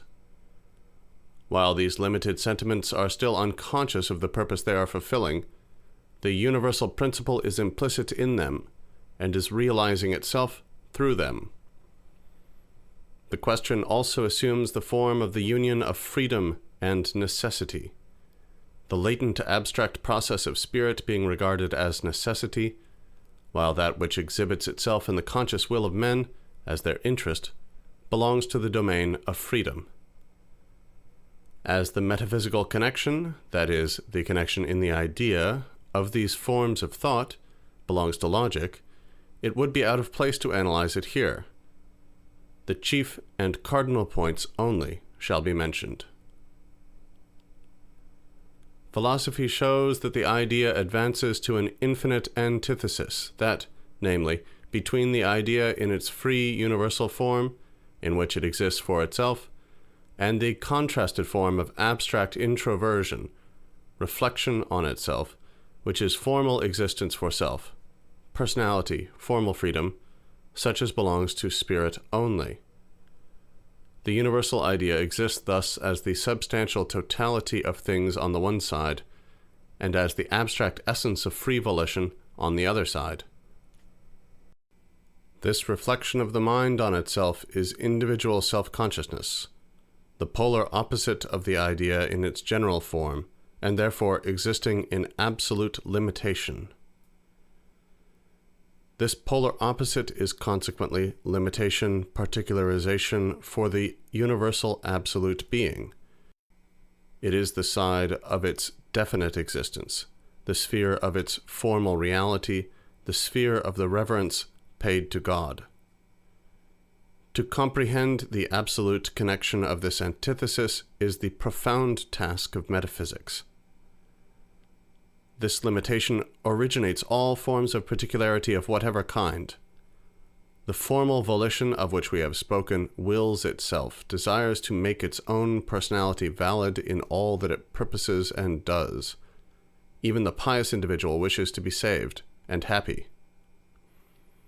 This pole of the antithesis, existing for itself, is, in contrast with the absolute universal being, a special separate existence, taking cognizance of speciality only, and willing that alone. In short, it plays its part in the region of mere phenomena. This is the sphere of particular purposes, in effecting which individuals exert themselves on behalf of their individuality, give it full play and objective realization. This is also the sphere of happiness and its opposite. He is happy who finds his condition suited to his special character, will, and fancy, and so enjoys himself in that condition. The history of the world is not the theater of happiness. Periods of happiness are blank pages in it, for they are periods of harmony, periods when the antithesis is in abeyance. Reflection on self, the freedom above described, is abstractly defined as the formal element of the activity of the absolute idea. The realizing activity of which we have spoken is the middle term of the syllogism, one of whose extremes is the universal essence, the idea, which reposes in the penetralia of spirit, and the other, the complex of external things, objective matter. That activity is the medium by which the universal latent principle is translated into the domain of objectivity. I will endeavor to make what has been said more vivid and clear by examples. The building of a house is, in the first instance, a subjective aim and design. On the other hand, we have as means the several substances required for the work: iron, wood, stones. The elements are made use of in working up this material: fire to melt the iron, wind to blow the fire, water to set wheels in motion in order to cut the wood, etc. The result is that the wind, which has helped to build the house, is shut out by the house. So also are the violence of rains and floods and the destructive powers of fire, so far as the house is made fireproof. The stones and beams obey the law of gravity, press downward, and so high walls are carried up. Thus the elements are made use of in accordance with their nature, and yet to cooperate for a product by which their operation is limited. Thus, the passions of men are gratified. They develop themselves and their aims in accordance with their natural tendencies, and build up the edifice of human society, thus fortifying a position for right and order against themselves. The connection of events above indicated involves also the fact that in history an additional result is commonly produced by human actions beyond that which they aim at and obtain, that which they immediately recognize and desire. They gratify their own interest, but something farther is thereby accomplished, latent in the actions in question, though not present to their consciousness, and not included in their design. An analogous example is offered in the case of a man who, from a feeling of revenge, perhaps not an unjust one, but produced by injury on the other's part, burns that other man's house. A connection is immediately established between the deed itself and the train of circumstances not directly included in it, taken abstractly. In itself, it consisted in merely presenting a small flame to a small portion of a beam. Events not involved in that simple act follow of themselves. The part of the beam which was set fire to is connected with its remote portions. The beam itself is united with the woodwork of the house generally, and this with other houses, so that a wide conflagration ensues, which destroys the goods and chattels of many other persons besides his against whom the act of revenge was first directed, perhaps even costs not a few men their lives. This lay neither in the deed abstractly, nor in the design of the man who committed it, but the action has a further general bearing. In the design of the doer, it was only revenge executed against an individual in the destruction of his property. But it is, moreover, a crime, and that involves punishment also. This may not have been present to the mind of the perpetrator, still less in his intention. But his deed itself, the general principles it calls into play, its substantial content, entails it. By this example, I wish only to impress on you the consideration that in a simple act, something farther may be implicated than lies in the intention and consciousness of the agent. The example before us involves, however, this additional consideration that the substance of the act, consequently, we may say the act itself, recoils upon the perpetrator, reacts upon him with destructive tendency.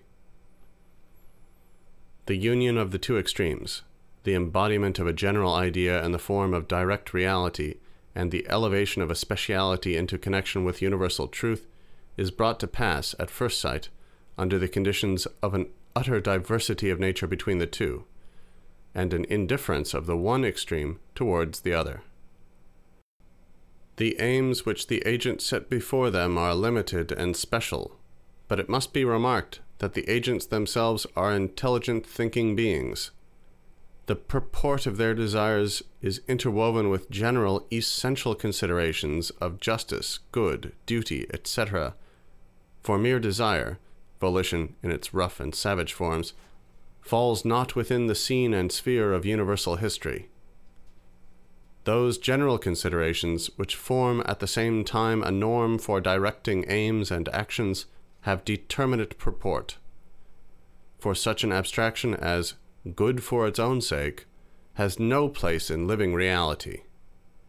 If men are to act, they must not only intend the good, but must have decided for themselves whether this or that particular thing is a good. What special course of action, however, is good or not, is determined, as regards the ordinary contingencies of private life, by the laws and customs of a state. And here no great difficulty is presented. Each individual has his position. He knows on the whole what a just, honorable course of conduct is. As to ordinary, private relations, the assertion that it is difficult to choose the right and good, the regarding it as the mark of an exalted morality to find difficulties and raise scruples on that score, may be set down to an evil or perverse will which seeks to evade duties not in themselves of a perplexing nature, or, at any rate, to an idly reflective habit of mind, where a feeble will affords no sufficient exercise to the faculties, leaving them therefore to find occupation within themselves, and to expend themselves on moral self-adulation. It is quite otherwise with the comprehensive relations that history has to do with.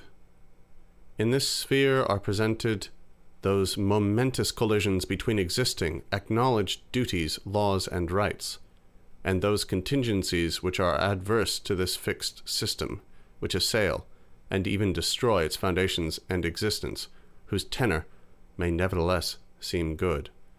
On the large scale, advantageous, yes, even indispensable and necessary. These contingencies realize themselves in history. They involve a general principle of a different order from that on which depends the permanence of a people or a state. This principle is an essential phase in the development of the creating idea, of truth striving and urging towards consciousness of itself. Historical men, world historical individuals, are those in whose aims such a general principle lies. Caesar, in danger of losing a position, not perhaps at that time of superiority, yet at least of equality with the others who were at the head of the state, and of succumbing to those who were just on the point of becoming his enemies, belongs essentially to this category. These enemies, who were at the same time pursuing their personal aims, had the form of the constitution and the power conferred by an appearance of justice on their side. Caesar was contending for the maintenance of his position, honor, and safety, and since the power of his opponents included the sovereignty over the provinces of the Roman Empire, his victory secured for him the conquest of that entire empire, and he thus became, though leaving the form of the constitution, the autocrat of the state.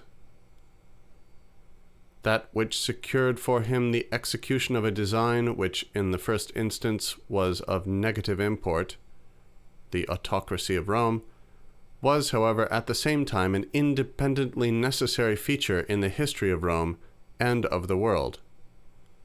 It was not then his private gain merely, but an unconscious impulse that occasioned the accomplishment of that for which the time was ripe. Such are all great historical men, whose own particular aims involve those large issues which are the will of the world spirit. They may be called heroes, inasmuch as they have derived their purposes and their vocation not from the calm, regular course of things, sanctioned by the existing order, but from a concealed fount, one which has not attained to phenomenal, present existence, from that inner spirit still hidden beneath the surface, which, impinging on the outer world as on a shell, bursts it in pieces, because it is another kernel than that which belonged to the shell in question. They are men, therefore, who appear to draw the impulse of their life from themselves, and whose deeds have produced a condition of things and a complex of historical relations, which appear to be only their interest and their work. Such individuals had no consciousness of the general idea they were unfolding while prosecuting those aims of theirs. On the contrary, they were practical, political men. But at the same time, they were thinking men who had an insight into the requirements of the time, what was ripe for development. This was the very truth for their age, for their world, the species next in order, so to speak, and which was already formed in the womb of time. It was theirs to know this nascent principle, the necessary directly sequent step in progress, which their world was to take, to make this their aim and to expend their energy in promoting it. World historical men, the heroes of an epoch, must therefore be recognized as its clear-sighted ones. Their deeds, their words are the best of that time. Great men have formed purposes to satisfy themselves, not others. Whatever prudent designs and counsels they might have learned from others would be the more limited and inconsistent features in their career. For it was they who best understood affairs, from whom others learned and approved, or at least acquiesced in their policy. For that spirit which had taken this fresh step in history is the inmost soul of all individuals, but in a state of unconsciousness, which the great men in question aroused. Their fellows, therefore, follow these soul leaders, for they feel the irresistible power of their own inner spirit thus embodied. If we go on to cast a look at the fate of these world historical persons, whose vocation it was to be the agents of the world spirit, we shall find it to have been no happy one. They attained no calm enjoyment. Their whole life was labor and trouble. Their whole nature was naught else but their master passion. When their object is attained, they fall off like empty holes from the kernel. They die early, like Alexander. They are murdered, like Caesar, transported to St. Helena, like Napoleon. This fearful consolation, that historical men have not enjoyed what is called happiness, and of which only private life, and this may be passed under very various external circumstances, is capable. This consolation those may draw from history who stand in need of it, and it is craved by envy, vexed at what is great and transcendent, striving therefore to depreciate it and to find some flaw in it.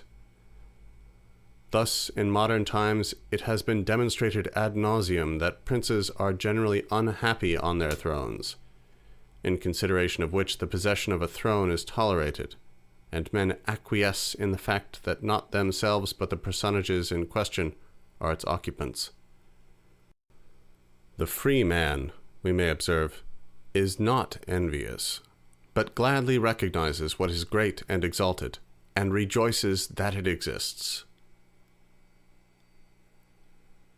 It is in the light of those common elements which constitute the interest and therefore the passions of individuals that these historical men are to be regarded. They are great men because they willed and accomplished something great. Not a mere fancy, a mere intention, but that which met the case and fell in with the needs of the age. This mode of considering them also excludes the so-called psychological view, which, serving the purpose of envy most effectually, contrives so to refer all actions to the heart, to bring them under such a subjective aspect, as that their authors appear to have done everything under the impulse of some passion, mean or grand, some morbid craving, and on account of these passions and cravings, to have been not moral men. Alexander of Macedon partly subdued Greece and then Asia. Therefore, he was possessed by a morbid craving for conquest. He is alleged to have acted from a craving for fame, for conquest, and the proof that these were the impelling motives is that he did that which resulted in fame. What pedagogue has not demonstrated of Alexander the Great, of Julius Caesar, that they were instigated by such passions, and were consequently immoral men? Whence the conclusion immediately follows that he, the pedagogue, is a better man than they, because he has not such passions, a proof of which lies in the fact that he does not conquer Asia, vanquish Darius and Porus, but while he enjoys life himself, lets others enjoy it too. These psychologists are particularly fond of contemplating those peculiarities of great historical figures which appertain to them as private persons. Man must eat and drink. He sustains relations to his friends and acquaintances. He has passing impulses and ebullitions of temper. No man is a hero to his valet de chambre is a well-known proverb. I have added, and Goethe repeated it 10 years later, but not because the former is no hero, but because the latter is a valet. He takes off the hero's boots, assists him to bed, knows that he prefers champagne, etc. Historical personages waited upon in historical literature by such psychological valets come poorly off. They are brought down by these their attendants to a level with, or rather a few degrees below the level of, the morality of such exquisite discerners of spirits. The Thersites of Homer, who abuses the kings, is a standing figure for all times. Blows, that is, beating with a solid cudgel, he does not get in every age, as in the Homeric one. But his envy, his egotism, is the thorn which he has to carry in his flesh, and the undying worm that gnaws him is the tormenting consideration that his excellent views and vituperations remain absolutely without result in the world. But our satisfaction at the fate of Thersitism also may have its sinister side.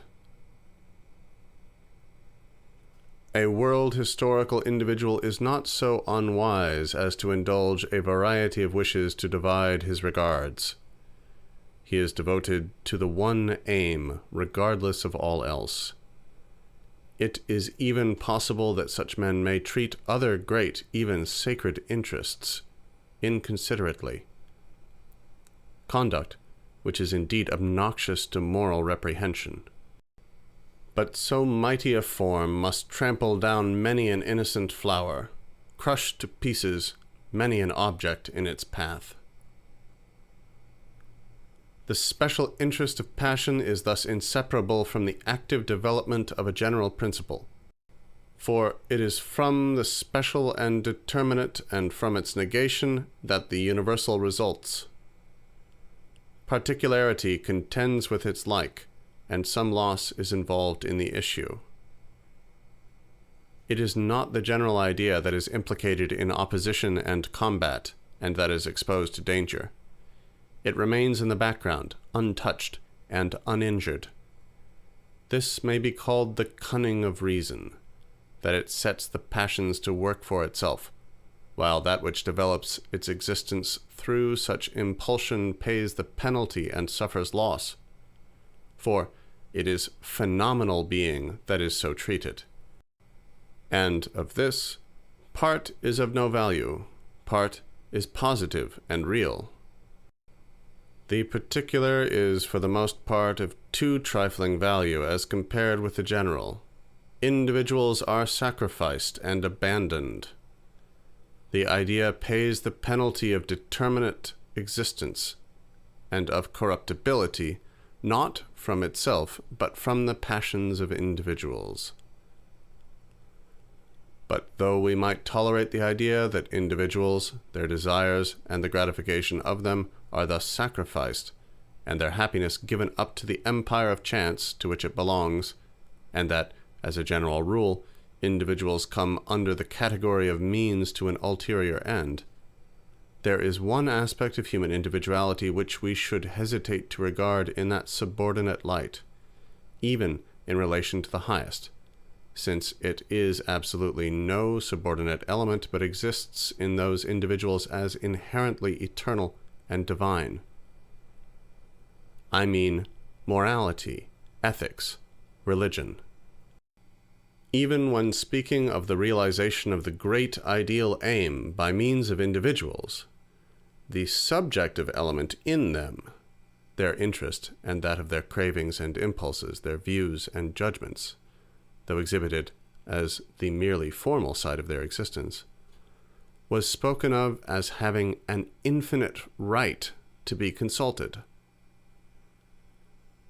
The first idea that presents itself in speaking of means is that of something external to the object, and having no share in the object itself, but merely natural things, even the commonest lifeless objects, used as means, must be of such a kind as adapts them to their purpose. They must possess something in common with it. Human beings, least of all, sustain the bare external relation of mere means to the great ideal aim.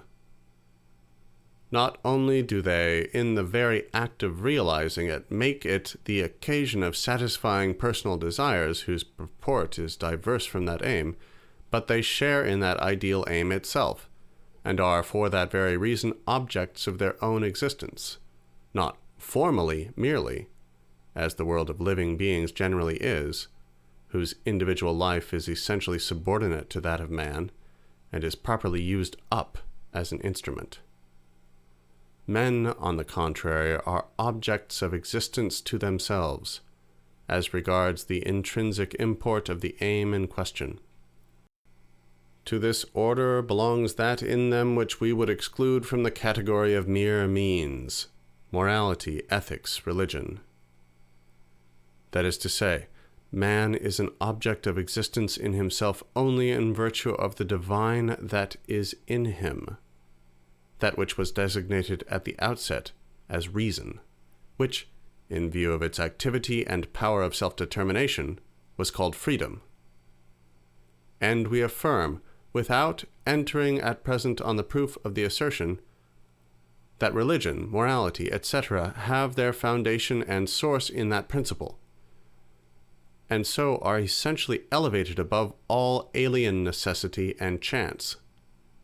And here we must remark that individuals, to the extent of their freedom, are responsible for the deprivation and enfeeblement of morals and religion. This is the seal of the absolute and sublime destiny of man, that he knows what is good and what is evil, that his destiny is his very ability to will either good or evil. In one word, that he is the subject of moral imputation, imputation not only of evil but of good, and not only concerning this or that particular matter, and all that happens ab extra, but also the good and evil attaching to his individual freedom. The brute alone is simply innocent. It would, however, demand an extensive explanation, as extensive as the analysis of moral freedom itself, to preclude or obviate all the misunderstandings which the statement that what is called innocent imports the entire unconsciousness of evil is wont to occasion. In contemplating the fate which virtue, morality, even piety experience in history, we must not fall into the litany of lamentations, that the good and pious often, or for the most part, fare ill in the world, while the evil-disposed and wicked prosper. The term prosperity is used in a variety of meanings: riches, outward honor, and the like. But in speaking of something which in and for itself constitutes an aim of existence, that so-called well or ill-faring of these or those isolated individuals cannot be regarded as an essential element in the rational order of the universe. With more justice than happiness, or a fortunate environment for individuals, It is demanded of the grand aim of the world's existence that it should foster, nay, involve the execution and ratification of good, moral, righteous purposes. What makes men morally discontented, a discontent, by the by, on which they somewhat pride themselves, is that they do not find the present adapted to the realization of aims which they hold to be right and just, more especially in modern times, ideals of political constitutions. They contrast unfavorably things as they are with their idea of things as they ought to be. In this case, it is not private interest nor passion that desires gratification, but reason, justice, liberty. And equipped with this title, the demand in question assumes a lofty bearing, and readily adopts a position not merely of discontent, but of open revolt against the actual condition of the world. To estimate such a feeling and such views aright, the demands insisted upon and the very dogmatic opinions asserted must be examined. At no time, so much as in our own, have such general principles and notions been advanced, or with greater assurance. If in days gone by history seems to present itself as a struggle of passions, in our time, though displays of passion are not wanting, it exhibits partly a predominance of the struggle of notions assuming the authority of principles, partly that of passions and interests, essentially subjective, but under the mask of such higher sanctions.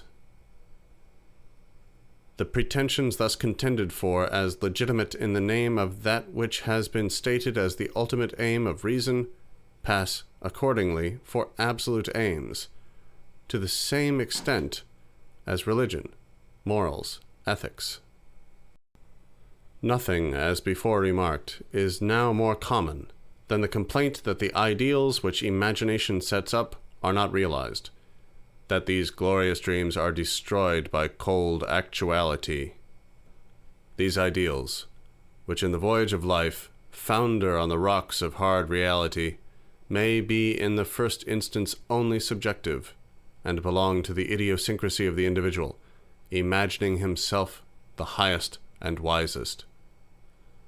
Such do not properly belong to this category.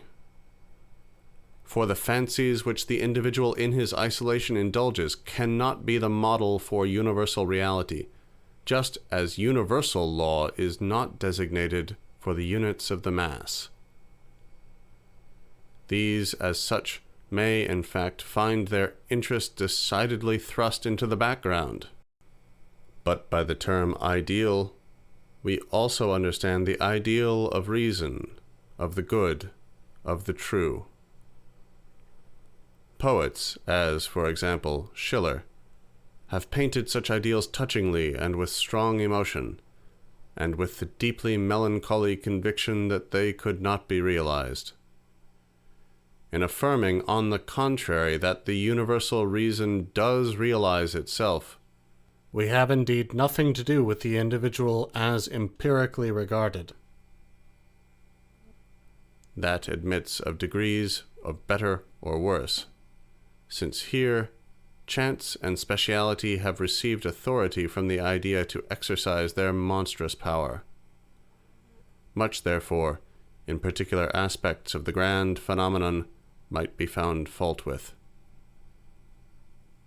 This subjective fault-finding, which, however, only keeps in view the individual and its deficiency without taking notice of reason pervading the whole, is easy. And inasmuch as it asserts an excellent intention with regard to the good of the whole, and seems to result from a kindly heart, it feels authorized to give itself airs and assume great consequence. It is easier to discover a deficiency in individuals, in states, and in providence, than to see their real import and value.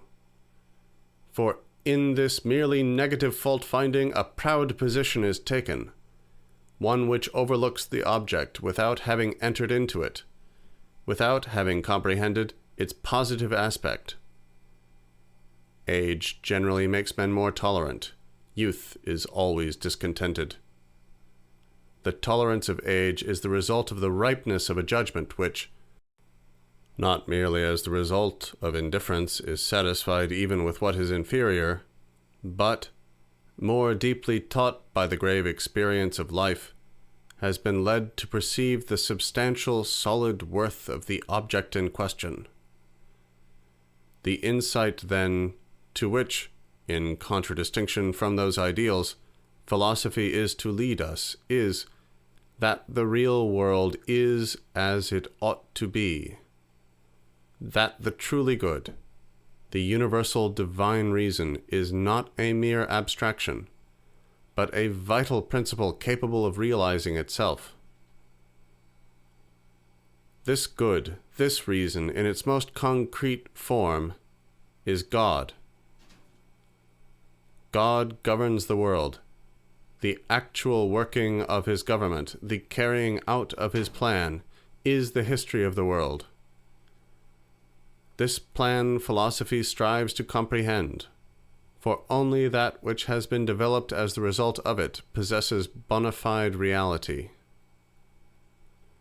That which does not accord with it is negative, worthless existence. Before the pure light of this divine idea, which is no mere ideal, the phantom of a world whose events are an incoherent concourse of fortuitous circumstances utterly vanishes. Philosophy wishes to discover the substantial purport, the real side of the divine idea, and to justify the so much despised reality of things. For reason is the comprehension of the divine work. But as to what concerns the perversion, corruption, and ruin of religious, ethical, and moral purposes, and states of society generally, it must be affirmed that in their essence these are infinite and eternal, but that the forms they assume may be of a limited order, and consequently belong to the domain of mere nature and be subject to the sway of chance. They are therefore perishable and exposed to decay and corruption. Religion and morality, in the same way as inherently universal essences, have the peculiarity of being present in the individual soul, in the full extent of their idea, and therefore truly and really, although they may not manifest themselves in it in extenso, and are not applied to fully developed relations. The religion, the morality of a limited sphere of life, that of a shepherd or a peasant, for example, in its intensive concentration and limitation to a few perfectly simple relations of life, has infinite worth, the same worth as the religion and morality of extensive knowledge, and of an existence rich in the compass of its relations and actions. This inner focus, this simple region of the claims of subjective freedom, the home of volition, resolution, and action, the abstract sphere of conscience, that which comprises the responsibility and moral value of the individual, remains untouched, and is quite shut out from the noisy din of the world's history, including not merely external and temporal changes, but also those entailed by the absolute necessity inseparable from the realization of the idea of freedom itself. But as a general truth, this must be regarded as settled, that whatever in the world possesses claims as noble and glorious has nevertheless a higher existence above it. The claim of the world spirit rises above all special claims. These observations may suffice in reference to the means which the world spirit uses for realizing its idea. Stated simply and abstractly, this meditation involves the activity of personal existences in whom reason is present as their absolute substantial being, but a basis, in the first instance, still obscure and unknown to them.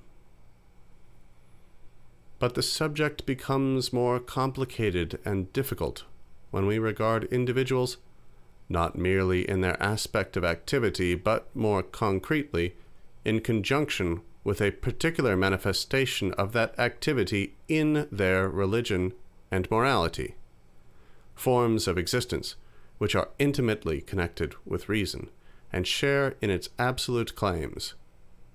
Here the relation of mere means to an end disappears, and the chief bearings of this seeming difficulty in reference to the absolute aim of spirit have been briefly considered. And the essential destiny of reason. Subsection 2. What means spirit uses in order to realize its idea. The essential destiny of reason. Subsection 3. The shape which the perfect embodiment of spirit assumes. The third point to be analyzed is, therefore, what is the object to be realized by these means? That is, what is the form it assumes in the realm of reality? We have spoken of means, but in the carrying out of a subjective limited aim, we have also to take into consideration the element of a material, either already present or which has to be procured. Thus, the question would arise, what is the material in which the ideal of reason is wrought out? The primary answer would be personality itself, human desires, subjectivity generally. In human knowledge and volition, as its material element, reason attains positive existence. We have considered subjective volition where it has an object which is the truth and essence of a reality, namely, where it constitutes a great world historical passion. As a subjective will, occupied with limited passions, it is dependent and can gratify its desires only within the limits of this dependence. But the subjective will has also a substantial life, a reality, in which it moves in the region of essential being, and has the essential itself as the object of its existence. This essential being is the union of the subjective with the rational will. It is the moral whole, the state, which is that form of reality in which the individual has and enjoys his freedom, but on the condition of his recognizing, believing in, and willing that which is common to the whole. And this must not be understood as if the subjective will of the social unit attained its gratification and enjoyment through that common will, as if this were a means provided for its benefit, as if the individual, in his relations to other individuals, thus limited his freedom in order that this universal limitation, the mutual constraint of all, might secure a small space of liberty for each.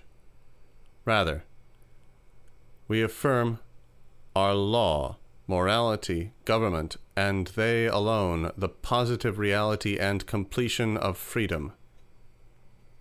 Freedom of a low and limited order is mere caprice, which finds its exercise in the sphere of particular and limited desires. Subjective volition, passion, is that which sets men in activity, that which effects practical realization. The idea is the inner spring of action. The state is the actually existing, realized moral life. For it is the unity of the universal, essential will with that of the individual, and this is morality. The individual living in this unity has a moral life, possesses a value that consists in this substantiality alone. Sophocles, in his Antigone, says, "The divine commands are not of yesterday nor of today. No, they have an infinite existence, and no one could say whence they came." The laws of morality are not accidental, but are the essentially rational. It is the very object of the state, that what is essential in the practical activity of men, and in their dispositions, should be duly recognized, that it should have a manifest existence, and maintain its position. It is the absolute interest of reason that this moral whole should exist, and herein lies the justification and merit of heroes who have founded states, however rude these may have been. In our history of the world, only those peoples can come under our notice which form a state. For it must be understood that this latter is the realization of freedom, that is, of the absolute final aim, and that it exists for its own sake. It must further be understood that all the worth which the human being possesses, all spiritual reality, he possesses only through the state. For his spiritual reality consists in this, that his own essence, reason, is objectively present to him, that it possesses objective, immediate existence for him. Thus only is he fully conscious. Thus only is he a partaker of morality, of a just and moral social and political life. For truth is the unity of the universal and subjective will, and the universal is to be found in the state, in its laws, its universal and rational arrangements. The state is the divine idea as it exists on earth. We have in it, therefore, the object of history in a more definite shape than before, that in which freedom obtains objectivity and lives in the enjoyment of this objectivity. For law is the objectivity of spirit, volition in its true form. Only that will which obeys law is free, for it obeys itself. It is independent, and so free. When the state or our country constitutes a community of existence, when the subjective will of man submits to laws, the contradiction between liberty and necessity vanishes. The rational has necessary existence as being the reality and substance of things, and we are free in recognizing it as law and following it as the substance of our own being. The objective and the subjective will are then reconciled, and present one identical homogeneous whole. For the morality, Sittlichkeit, of the state is not of that ethical, moralische, reflective kind, in which one's own conviction bears sway. This latter is rather the peculiarity of the modern time, while the true antique morality is based on the principle of abiding by one's duty to the state at large. An Athenian citizen did what was required of him, as it were, from instinct. But if I reflect on the object of my activity, I must have the consciousness that my will has been called into exercise. But morality is duty, substantial right, a second nature, as it has been justly called. For the first nature of man is his primary, merely animal existence. The development in extenso of the idea of the state belongs to the philosophy of jurisprudence. But it must be observed that in the theories of our time, various errors are current respecting it, which pass for established truths, and have become fixed prejudices. We will mention only a few of them, giving prominence to such as have a reference to the object of our history. The error which first meets us is the direct contradictory of our principle that the state presents the realization of freedom, the opinion, namely, that man is free by nature, but that in society, in the state, to which, nevertheless, he is irresistibly impelled, he must limit this natural freedom. That man is free by nature is quite correct in one sense, namely that he is so according to the idea of humanity. But we imply thereby that he is such only in virtue of his destiny, that he has an undeveloped power to become such, for the nature of an object is exactly synonymous with its idea. But the view in question imports more than this. When man is spoken of as free by nature, the mode of his existence as well as his destiny is implied. His merely natural and primary condition is intended. In this sense, a state of nature is assumed, in which mankind at large are in the possession of their natural rights, with the unconstrained exercise and enjoyment of their freedom. This assumption is not indeed raised to the dignity of the historical fact. It would, indeed, be difficult were the attempt seriously made to point out any such condition as actually existing, or as having ever occurred. Examples of a savage state of life can be pointed out, but they are marked by brutal passions and deeds of violence, while, however rude and simple their conditions, they involve social arrangements which, to use the common phrase, restrain freedom. That assumption is one of those nebulous images which theory produces, an idea which it cannot avoid originating, but which it fathers upon real existence, without sufficient historical justification. What we find such a state of nature to be in actual experience answers exactly to the idea of a merely natural condition. Freedom as the ideal of that which is original and natural does not exist as original and natural. Rather must it be first sought out and won, and that by an incalculable medial discipline of the intellectual and moral powers. The state of nature is therefore predominantly that of injustice and violence, of untamed natural impulses, of inhuman deeds and feelings. Limitation is certainly produced by society and the state, but it is a limitation of the mere brute emotions and rude instincts, as also, in a more advanced stage of culture, of the premeditated self-will of caprice and passion. This kind of constraint is part of the instrumentality by which only the consciousness of freedom and the desire for its attainment in its true, that is, rational and ideal, form can be attained.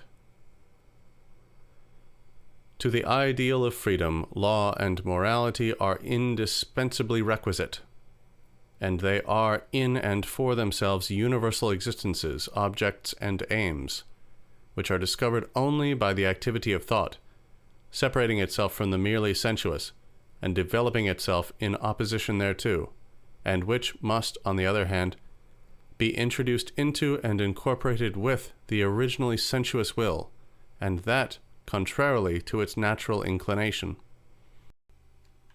The perpetually recurring misapprehension of freedom consists in regarding that term only in its formal, subjective sense, abstracted from its essential objects and aims. Thus, a constraint put upon impulse, desire, passion, pertaining to the particular individual as such, a limitation of caprice and self-will, is regarded as a fettering of freedom. We should, on the contrary, look upon such limitation as the indispensable proviso of emancipation.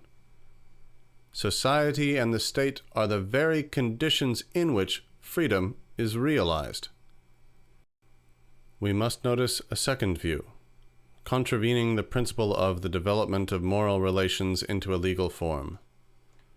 The patriarchal condition is regarded, either in reference to the entire race of man or to some branches of it, as exclusively that condition of things in which the legal element is combined with a due recognition of the moral and emotional parts of our nature, and in which justice, as united with these, truly and really influences the intercourse of the social units. The basis of the patriarchal condition is the family relation, which develops the primary form of conscious morality, succeeded by that of the state as its second phase. The patriarchal condition is one of transition, in which the family has already advanced to the position of a race or people, where the union, therefore, has already ceased to be simply a bond of love and confidence, and has become one of plighted service. We must first examine the ethical principle of the family.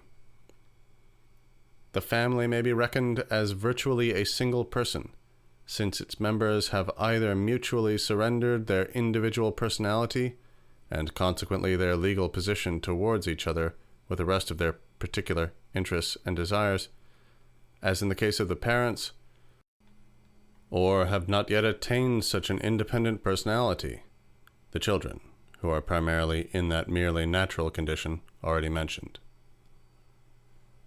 They live, therefore, in a unity of feeling, love, confidence, and faith in each other. And in a relation of mutual love, the one individual has the consciousness of himself in the consciousness of the other. He lives out of self, and in this mutual self-renunciation, each regains the life that had been virtually transferred to the other, gains, in fact, that other's existence and his own, as involved with that other. The farther interests connected with the necessities and external concerns of life, as well as the development that has to take place within their circle, that is, of the children, constitute a common object for the members of the family. The spirit of the family, the penates, form one substantial being, as much as the spirit of a people in the state.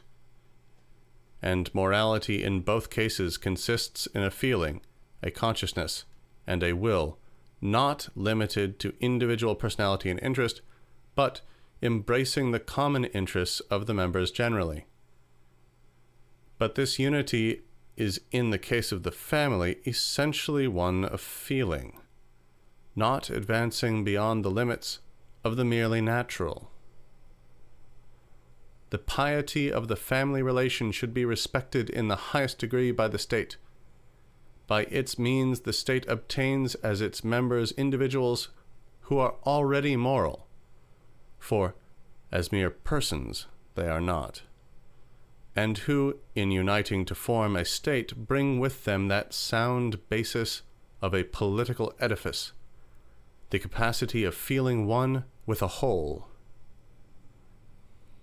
But the expansion of the family to a patriarchal unity carries us beyond the ties of blood relationship, the simply natural elements of that basis. And outside of these limits, the members of the community must enter upon the position of independent personality. A review of the patriarchal condition, in extenso, would lead us to give special attention to the theocratical constitution. The head of the patriarchal clan is also its priest. If the family in its general relations is not yet separated from civic society and the state, the separation of religion from it has also not yet taken place.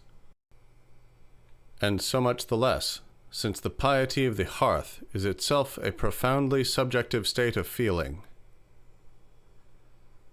We have considered two aspects of freedom, the objective and the subjective. If, therefore, freedom is asserted to consist in the individuals of a state all agreeing in its arrangements, it is evident that only the subjective aspect is regarded. The natural inference from this principle is that no law can be valid without the approval of all. This difficulty is attempted to be obviated by the decision that the minority must yield to the majority. The majority therefore bear the sway. But long ago, Jean-Jacques Rousseau remarked that, in that case, there would be no longer freedom, for the will of the minority would cease to be respected. At the Polish Diet, each single member had to give his consent before any political step could be taken, and this kind of freedom it was that ruined the state. Besides, It is a dangerous and false prejudice that the people alone have reason and insight, and know what justice is. For each popular faction may represent itself as the people, and the question as to what constitutes the state is one of advanced science, and not of popular decision. If the principle of regard for the individual will is recognized as the only basis of political liberty, namely, that nothing should be done by or for the state to which all the members of the body politic have not given their sanction, we have, properly speaking, no constitution. The only arrangement that would be necessary would be, first, a center having no will of its own, but which should take into consideration what appeared to be the necessities of the state, and secondly, a contrivance for calling the members of the state together, for taking the votes, and for performing the arithmetical operations of reckoning and comparing the number of votes for the different propositions, and thereby deciding upon them. The state is an abstraction, having even its generic existence in its citizens. But it is an actuality, and its simply generic existence must embody itself in individual will and activity. The want of government and political administration in general is felt. This necessitates the selection and separation from the rest of those who have to take the helm in political affairs, to decide concerning them, and to give orders to other citizens, with a view to the execution of their plans. If, for example, even the people in a democracy resolve on a war, a general must head the army. It is only by a constitution that the abstraction, the state, attains life and reality. But this involves the distinction between those who command and those who obey. Yet obedience seems inconsistent with liberty. And those who command appear to do the very opposite of that which the fundamental idea of the state, namely that of freedom, requires. It is, however, urged that, though the distinction between commanding and obeying is absolutely necessary, because affairs could not go on without it, and indeed this seems only a compulsory limitation, external to and even contravening freedom in the abstract, the Constitution should be at least so framed that the citizens may obey as little as possible, and the smallest modicum of free volition be left to the commands of the superiors. That the substance of that for which subordination is necessary, even in its most important bearings, should be decided and resolved on by the people, by the will of many or of all of the citizens, though it be supposed to be thereby provided that the state should be possessed of vigor and strength as a reality and individual unity.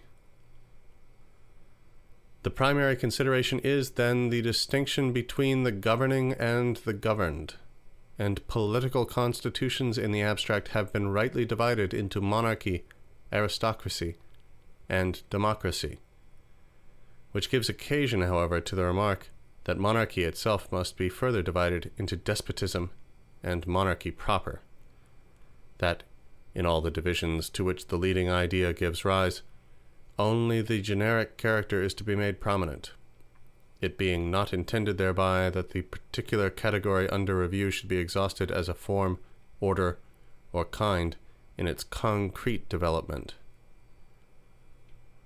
But especially, it must be observed that the above-mentioned divisions admit of a multitude of particular modifications, not only such as lie within the limits of those classes themselves, but also such as are mixtures of several of these essentially distinct classes, and which are consequently misshapen, unstable, and inconsistent forms.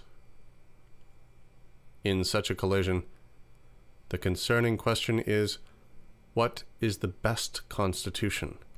That is, by what arrangement, organization, or mechanism of the power of the state its object can be most surely attained. This object may indeed be variously understood, for instance, as the calm enjoyment of life on the part of the citizens, or as universal happiness. Such aims have suggested the so-called ideals of constitutions and, as a particular branch of the subject, ideals of the education of princes, or of the governing body, the aristocracy at large. For the chief point they treat of is the condition of those subjects who stand at the head of affairs. And in these ideals, the concrete details of political organization are not at all considered. The inquiry into the best constitution is frequently treated as if not only the theory were an affair of subjective independent conviction, but as if the introduction of a constitution recognized as the best, or as superior to others, could be the result of a resolve adopted in this theoretical manner, as if the form of a constitution were a matter of free choice, determined by nothing else but reflection. Of this artless fashion was that deliberation, not indeed of the Persian people, but of the Persian grandees, who had conspired to overthrow the pseudo-Smerdis and the Magi, after their undertaking had succeeded, and when there was no scion of the royal family living, as to what constitution they should introduce into Persia, and Herodotus gives an equally naive account of this deliberation. In the present day, the constitution of a country and people is not represented as so entirely dependent on free and deliberate choice. The fundamental but abstractly, and therefore imperfectly, entertained conception of freedom has resulted in the republic being very generally regarded, in theory, as the only just and true political constitution. Many even who occupy elevated official positions under monarchical constitutions, so far from being opposed to this idea, are actually its supporters. Only they see that such a constitution, though the best, cannot be realized under all circumstances, and that, while men are what they are, we must be satisfied with less freedom. The monarchical constitution, under the given circumstances, and the present moral condition of the people, being even regarded as the most advantageous. In this view also, the necessity of a particular constitution is made to depend on the condition of the people in such a way as if the latter were non-essential and accidental. This representation is founded on the distinction which the reflective understanding makes between an idea and the corresponding reality. Holding to an abstract and consequently untrue idea, not grasping it in its completeness, or, which is virtually, though not in point of form, the same, not taking a concrete view of a people and a state. We shall have to show farther on that the constitution adopted by a people makes one substance, one spirit, with its religion, its art and philosophy, or at least with its conceptions and thoughts, its culture generally, not to expatiate upon the additional influences, ab extra, of climate, of neighbors, of its place in the world. A state is an individual totality of which you cannot select any particular side, although a supremely important one, such as its political constitution, and deliberate and decide respecting it in that isolated form. Not only is that constitution most intimately connected with and dependent on those other spiritual forces, but the form of the entire moral and intellectual individuality, comprising all the forces it embodies, is only a step in the development of the grand whole, with its place pre-appointed in the process, a fact which gives the highest sanction to the constitution in question, and establishes its absolute necessity. The origin of a state involves imperious lordship on the one hand, instinctive submission on the other. But even obedience, lordly power, and the fear inspired by a ruler, in itself implies some degree of voluntary connection. Even in barbarous states, this is the case. It is not the isolated will of individuals that prevails. Individual pretensions are relinquished, and the general will is the essential bond of political union. This unity of the general and the particular is the idea itself, manifesting itself as a state, and which subsequently undergoes further development within itself. The abstract yet necessitated process in the development of truly independent states is as follows. They begin with regal power, whether of patriarchal or military origin. In the next phase, particularity and individuality assert themselves in the form of aristocracy and democracy. Lastly, we have the subjection of these separate interests to a single power, but which can be absolutely none other than one outside of which those spheres have an independent position, namely, the monarchical. Two phases of royalty, therefore, must be distinguished, a primary and a secondary one. This process is necessitated so that the form of government assigned to a particular stage of development must present itself. It is therefore no matter of choice, but is that form which is adapted to the spirit of the people. In a constitution, the main feature of interest is the self-development of the rational, that is, the political condition of a people, the setting free of the successive elements of the idea, so that the several powers in the state manifest themselves as separate, attain their appropriate and special perfection, and yet, in this independent condition, work together for one object, and are held together by it, that is, form an organic whole. The state is thus the embodiment of rational freedom, realizing and recognizing itself in an objective form. For its objectivity consists in this, that its successive stages are not merely ideal, but are present in an appropriate reality, and that in their separate and several workings, they are absolutely merged in that agency by which the totality, the soul, the individuate unity is produced, and of which it is the result. The state is the idea of spirit in the external manifestation of human will and its freedom. It is to the state, therefore, that change in the aspect of history indissolubly attaches itself, and the successive phases of the idea manifest themselves in it as distinct political principles. The constitutions under which world historical peoples have reached their culmination are peculiar to them, and therefore do not present a generally applicable political basis. Were it otherwise, the differences of similar constitutions would consist only in a peculiar method of expanding and developing that generic basis, whereas they really originate in diversity of principle.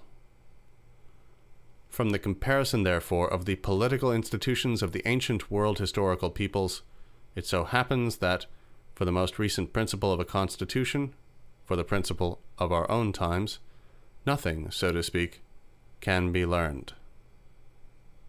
In science and art, it is quite otherwise. For example, the ancient philosophy is so decidedly the basis of the modern that it is inevitably contained in the latter and constitutes its basis. In this case, the relation is that of a continuous development of the same structure whose foundation stone, walls, and roof have remained what they were. In art, the Greek itself, in its original form, furnishes us the best models.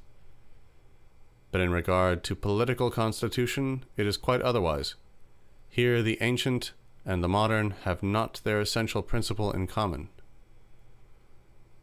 Abstract definitions and dogmas respecting just government, importing that intelligence and virtue ought to bear sway, are indeed common to both. But nothing is so absurd as to look to Greeks, Romans, or Orientals for models for the political arrangements of our time. From the East may be derived beautiful pictures of a patriarchal condition, of paternal government, and of devotion to it on the part of peoples. From Greeks and Romans, descriptions of popular liberty. Among the latter, we find the idea of a free constitution, admitting all the citizens to share in deliberations and resolves respecting the affairs and laws of the Commonwealth.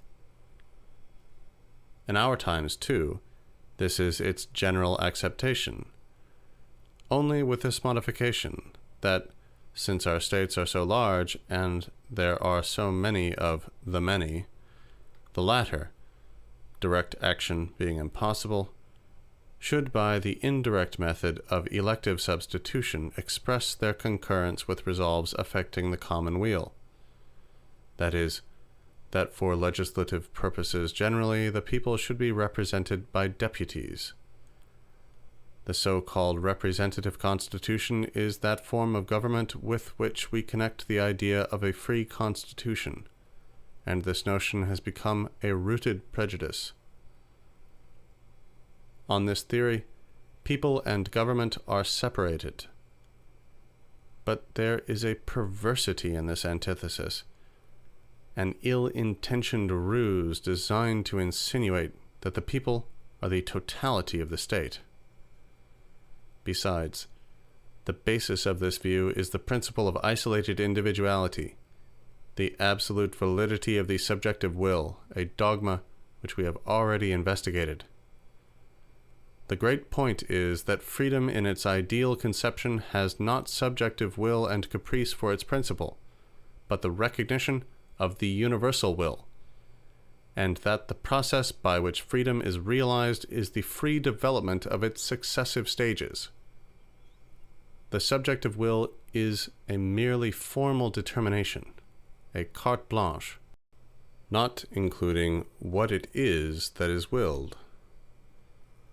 Only the rational will is that universal principle which independently determines and unfolds its own being, and develops its successive elemental phases as organic members. Of this Gothic cathedral architecture, the ancients knew nothing. At an earlier stage of the discussion, we established the two elemental considerations. First, the idea of freedom as the absolute and final aim. Secondly, the means for realizing it, that is, the subjective side of knowledge and will with its life, movement, and activity. We then recognize the state as the moral whole and the reality of freedom, and consequently as the objective unity of these two elements. For although we make this distinction in two aspects for our consideration, it must be remarked that they are intimately connected, and that their connection is involved in the idea of each when examined separately. We have, on the one hand, recognized the idea in the definite form of freedom, conscious of and willing itself, having itself alone as its object, involving at the same time the pure and simple idea of reason, and likewise that which we have called subject, self-consciousness, spirit actually existing in the world. If, on the other hand, we consider subjectivity, we find that subjective knowledge and will is thought. But by the very act of thoughtful cognition and volition, I will the universal object, the substance of absolute reason. We observe, therefore, an essential union between the objective side, the idea, and the subjective side, the personality that conceives and wills it. The object of existence of this union is the state, which is therefore the basis and center of the other concrete elements of the life of a people, of art, of law, of morals, of religion, of science. All the activity of spirit has only this object, the becoming conscious of this union, that is, of its own freedom. Among the forms of this conscious union, religion occupies the highest position. In it, spirit, rising above the limitations of temporal and secular existence, becomes conscious of the absolute spirit, and in this consciousness of the self-existent being renounces its individual interest. It lays this aside in devotion, a state of mind in which it refuses to occupy itself any longer with the limited and particular. By sacrifice, man expresses his renunciation of his property, his will, his individual feelings. The religious concentration of the soul appears in the form of feeling. It nevertheless passes also into reflection. A form of worship is a result of reflection. The second form of the union of the objective and subjective in the human spirit is art. This advances farther into the realm of the actual and sensuous than religion. In its noblest walk, it is occupied with representing, not indeed the Spirit of God, but certainly the form of God, and in its secondary aims, that which is divine and spiritual generally. Its office is to render visible the divine, presenting it to the imaginative and intuitive faculty.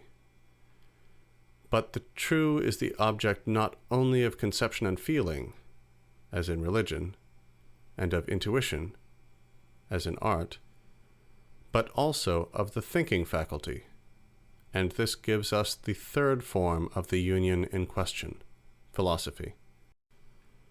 This is consequently the highest, freest, and wisest phase. Of course, we are not intending to investigate these three phases here. They have only suggested themselves in virtue of their occupying the same general ground as the object here considered, the state. The general principle which manifests itself and becomes an object of consciousness in the state, the form under which all that the state includes is brought, is the whole of that cycle of phenomena which constitutes the culture of a nation.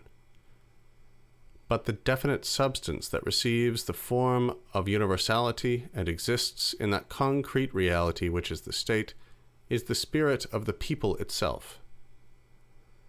The actual state is animated by this spirit in all its particular affairs, its wars, institutions, etc. But man must also attain a conscious realization of this, his spirit and essential nature, and of his original identity with it. For we said that morality is the identity of the subjective or personal with the universal will. Now the mind must give itself an express consciousness of this, and the focus of this knowledge is religion. Art and science are only various aspects and forms of the same substantial being. In considering religion, the chief point of inquiry is whether it recognizes the true, the idea, only in its separate abstract form or in its true unity. In separation, God being represented in an abstract form as the highest being, Lord of heaven and earth, living in a remote region far from human actualities, or in its unity, God as the unity of the universal and individual, the individual itself assuming the aspect of positive and real existence in the idea of the incarnation. Religion is the sphere in which a nation gives itself the definition of that which it regards as the true. A definition contains everything that belongs to the essence of an object, reducing its nature to its simple characteristic predicate, as a mirror for every predicate, the generic soul pervading all its details. The conception of God, therefore, constitutes the general basis of a people's character. In this aspect, religion stands in the closest connection with the political principle. Freedom can exist only where individuality is recognized as having its positive and real existence in the divine being. The connection may be further explained thus. Secular existence, as merely temporal, occupied with particular interests, is consequently only relative and unauthorized, and receives its validity only in as far as the universal soul that pervades it, its principle, receives absolute validity, which it cannot have unless it is recognized as the definite manifestation, the phenomenal existence of the divine essence. On this account it is that the state rests on religion. We hear this often repeated in our times, though for the most part nothing further is meant than that individual subjects, as God-fearing men, would be more disposed and ready to perform their duty, since obedience to king and law so naturally follows in the train of reverence for God. This reverence, indeed, since it exalts the general over the special, may even turn upon the latter, become fanatical, and work with incendiary and destructive violence against the state, its institutions and arrangements. Religious feeling, therefore, it is thought, should be sober, kept in a certain degree of coolness, that it may not storm against and bear down that which should be defended and preserved by it. The possibility of such a catastrophe is at least latent in it. While, however, the correct sentiment is adopted, that the state is based on religion, the position thus assigned to religion supposes the state already to exist, and that, subsequently, in order to maintain it, religion must be brought into it, in buckets and bushels, as it were, and impressed upon people's hearts. It is quite true that men must be trained to religion, but not as to something whose existence has yet to begin. For in affirming that the state is based on religion, that it has its roots in it, we virtually assert that the former has proceeded from the latter, and that this derivation is going on now and will always continue. That is, the principles of the state must be regarded as valid in and for themselves, which can only be insofar as they are recognized as determinate manifestations of the divine nature. The form of religion, therefore, decides that of the state and its constitution. The latter actually originated in the particular religion adopted by the nation, so that, in fact, the Athenian or the Roman state was possible only in connection with the specific form of heathenism existing among the respective peoples, just as a Catholic state has a spirit and constitution different from that of a Protestant one. If that outcry, that urging and striving for the implantation of religion in the community, were an utterance of anguish and a call for help, as it often seems to be, expressing the danger of religion having vanished, or being about to vanish entirely from the state, that would be fearful indeed, worse, in fact, than this outcry supposes. For it implies the belief in a resource against the evil, namely, the implantation and inculcation of religion, whereas religion is by no means a thing to be so produced. Its self-production, and there can be no other, lies much deeper. Another and opposite folly which we meet with in our time is that of pretending to invent and carry out political constitutions independently of religion. The Catholic confession, although sharing the Christian name with the Protestant, does not concede to the state an inherent justice and morality, a concession which, in the Protestant principle, is fundamental. This tearing away of the political morality of the Constitution from its natural connection is necessary to the genius of that religion, inasmuch as it does not recognize justice and morality as independent and substantial, but thus excluded from intrinsic worth, torn away from their last refuge, the sanctuary of conscience, the calm retreat where religion has its abode, The principles and institutions of political legislation are destitute of a real center, to the same degree as they are compelled to remain abstract and indefinite.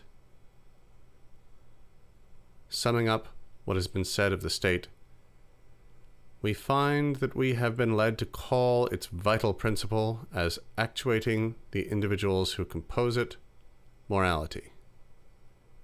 The state, its laws, its arrangements, constitute the rights of its members. Its natural features, its mountains, air, and waters, are their country, their fatherland, their outward material property.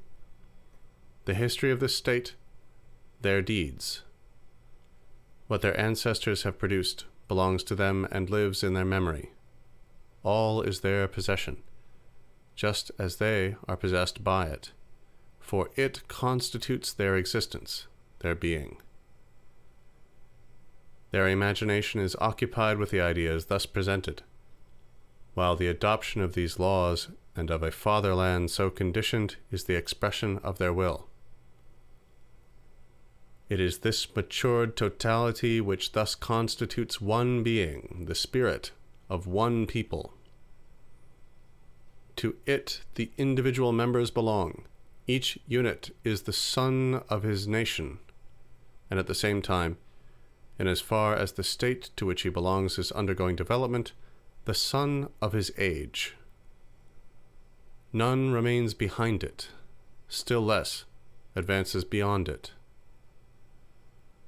This spiritual being, the spirit of his time, is his. He is a representative of it. It is that in which he originated, and in which he lives.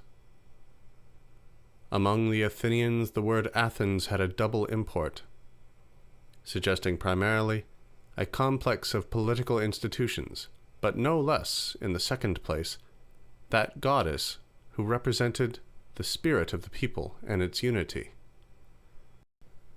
This spirit of a people is a determinate and a particular spirit, and is, as just stated, further modified by the degree of its historical development. This spirit, then, constitutes the basis and substance of those other forms of a nation's consciousness which have been noticed. For spirit, in its self-consciousness, must become an object of contemplation to itself. And objectivity involves, in the first instance, the rise of differences which make up a total of distinct spheres of objective spirit, in the same way as the soul exists only as the complex of its faculties, which, in their form of concentration in a simple unity, produce that soul. It is thus one individuality which, presented in its essence as God, is honored and enjoyed in religion, which is exhibited as an object of sensuous contemplation in art, and is apprehended as an intellectual conception in philosophy. In virtue of the original identity of their essence, purport, and object, these various forms are inseparably united with the spirit of the state. Only in connection with this particular religion can this particular political constitution exist, just as in such or such a state, such or such a philosophy or order of art.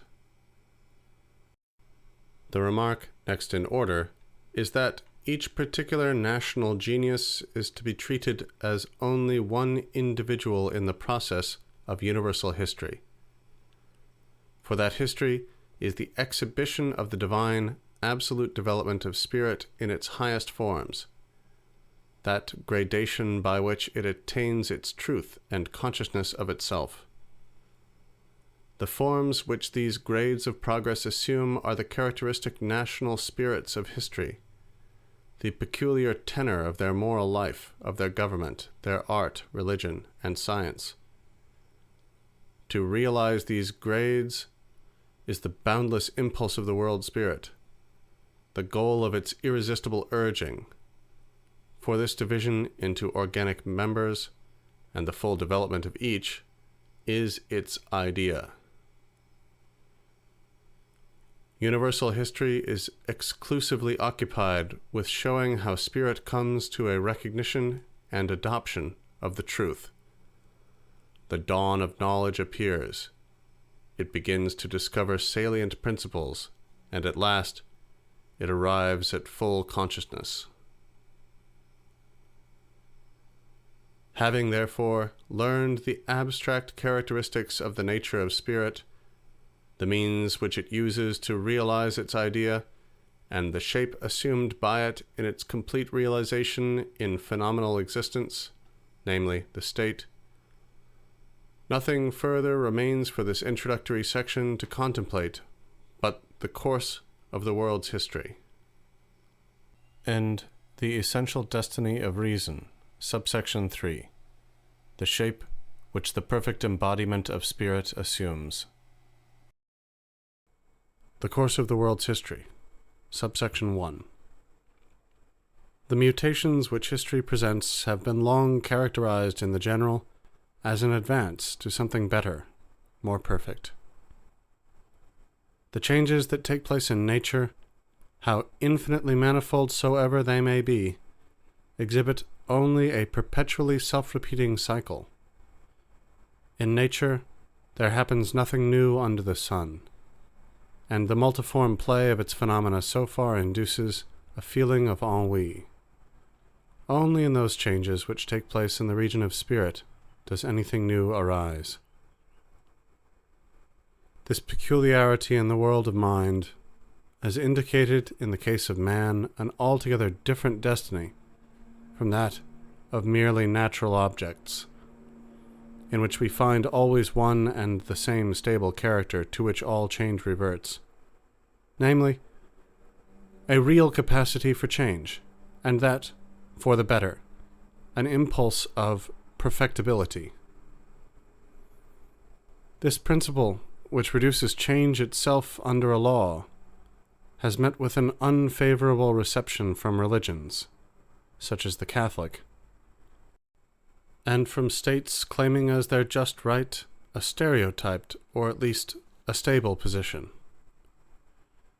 If the mutability of worldly things in general, political constitutions for instance, is conceded, either religion, as the religion of truth, is absolutely accepted, or the difficulty escaped by ascribing changes, revolutions, and abrogations of immaculate theories and institutions to accidents or imprudence, but principally to the levity and evil passions of man. The principle of perfectibility, indeed, is almost as indefinite a term as mutability in general. It is without scope or goal, and has no standard by which to estimate the changes in question, the improved, more perfect state of things towards which it professedly tends is altogether undetermined. The principle of development involves also the existence of a latent germ of being, a capacity or potentiality striving to realize itself. This formal conception finds actual existence in spirit, which has the history of the world for its theatre, its possession, and the sphere of its realization. It is not of such a nature as to be tossed to and fro amid the superficial play of accidents, but is rather the absolute arbiter of things, entirely unmoved by contingencies which, indeed, it applies and manages for its own purposes. Development, however, is also a property of organized natural objects. Their existence presents itself not as an exclusively dependent one, subjected to external changes, but as one which expands itself in virtue of an internal unchangeable principle, a simple essence, whose existence, that is, as a germ, is primarily simple, but which subsequently develops a variety of parts that become involved with other objects and consequently live through a continuous process of changes. A process, nevertheless, that results in the very contrary of change, and is even transformed into a vis conservatrix of the organic principle and the form embodying it. Thus, the organized individuum produces itself. It expands itself actually to what it was always potentially. So spirit is only that which it attains by its own efforts. It makes itself actually what it always was potentially. That development of natural organisms takes place in a direct, unopposed, unhindered manner. Between the idea and its realization, the essential constitution of the original germ and the conformity to it of the existence derived from it, no disturbing influence can intrude. But in relation to spirit, it is quite otherwise. The realization of its idea is mediated by consciousness and will. These very faculties are, in the first instance, sunk in their primary, merely natural life. The first object and goal of their striving is the realization of their merely natural destiny, but which, since it is spirit that animates it, is possessed of vast attractions and displays great power and moral richness. Thus, spirit is at war with itself. It has to overcome itself as its most formidable obstacle. That development which in the sphere of nature is a peaceful growth, is in that of spirit a severe, mighty conflict with itself. What spirit really strives for is the realization of its ideal being, but in doing so, it hides that goal from its own vision, and is proud and well satisfied in this alienation from it. Its expansion, therefore, does not present the harmless tranquility of mere growth, as does that of organic life, but a stern, reluctant working against itself. It exhibits, moreover, not the mere formal conception of development, but the attainment of a definite result. The goal of attainment we determined at the outset. It is spirit in its completeness, in its essential nature, that is, freedom. This is the fundamental object, and therefore also the leading principle of the development, that whereby it receives meaning and importance. As in the Roman history, Rome is the object, consequently, that which directs our consideration of the facts related. As, conversely, the phenomena of the process have resulted from this principle alone, and only as referred to it, possess a sense and value. There are many considerable periods in history in which this development seems to have been intermitted, in which, we might rather say, the whole enormous gain of previous culture appears to have been entirely lost. After which, unhappily, a new commencement has been necessary, made in the hope of recovering, by the assistance of some remains saved from the wreck of a former civilization, and by dint of a renewed, incalculable expenditure of strength and time, one of the regions which had been an ancient possession of that civilization. We behold also continued processes of growth, structures and systems of culture in particular spheres, rich in kind and well developed in every direction. The merely formal and indeterminate view of development in general can neither assign to one form of expansion superiority over the other, nor render comprehensible the object of that decay of older periods of growth, but must regard such occurrences, or to speak more particularly, the retrocessions they exhibit, as external contingencies, and can only judge of particular modes of development from indeterminate points of view, which, since the development as such is all in all, are relative, and not absolute goals of attainment. Universal history exhibits the gradation in the development of that principle whose substantial purport is the consciousness of freedom. The analysis of the successive grades in their abstract form belongs to logic, in their concrete aspect to the philosophy of spirit. Here it is sufficient to state that the first step in the process presents that immersion of spirit in nature which has been already referred to. The second shows it as advancing to the consciousness of its freedom.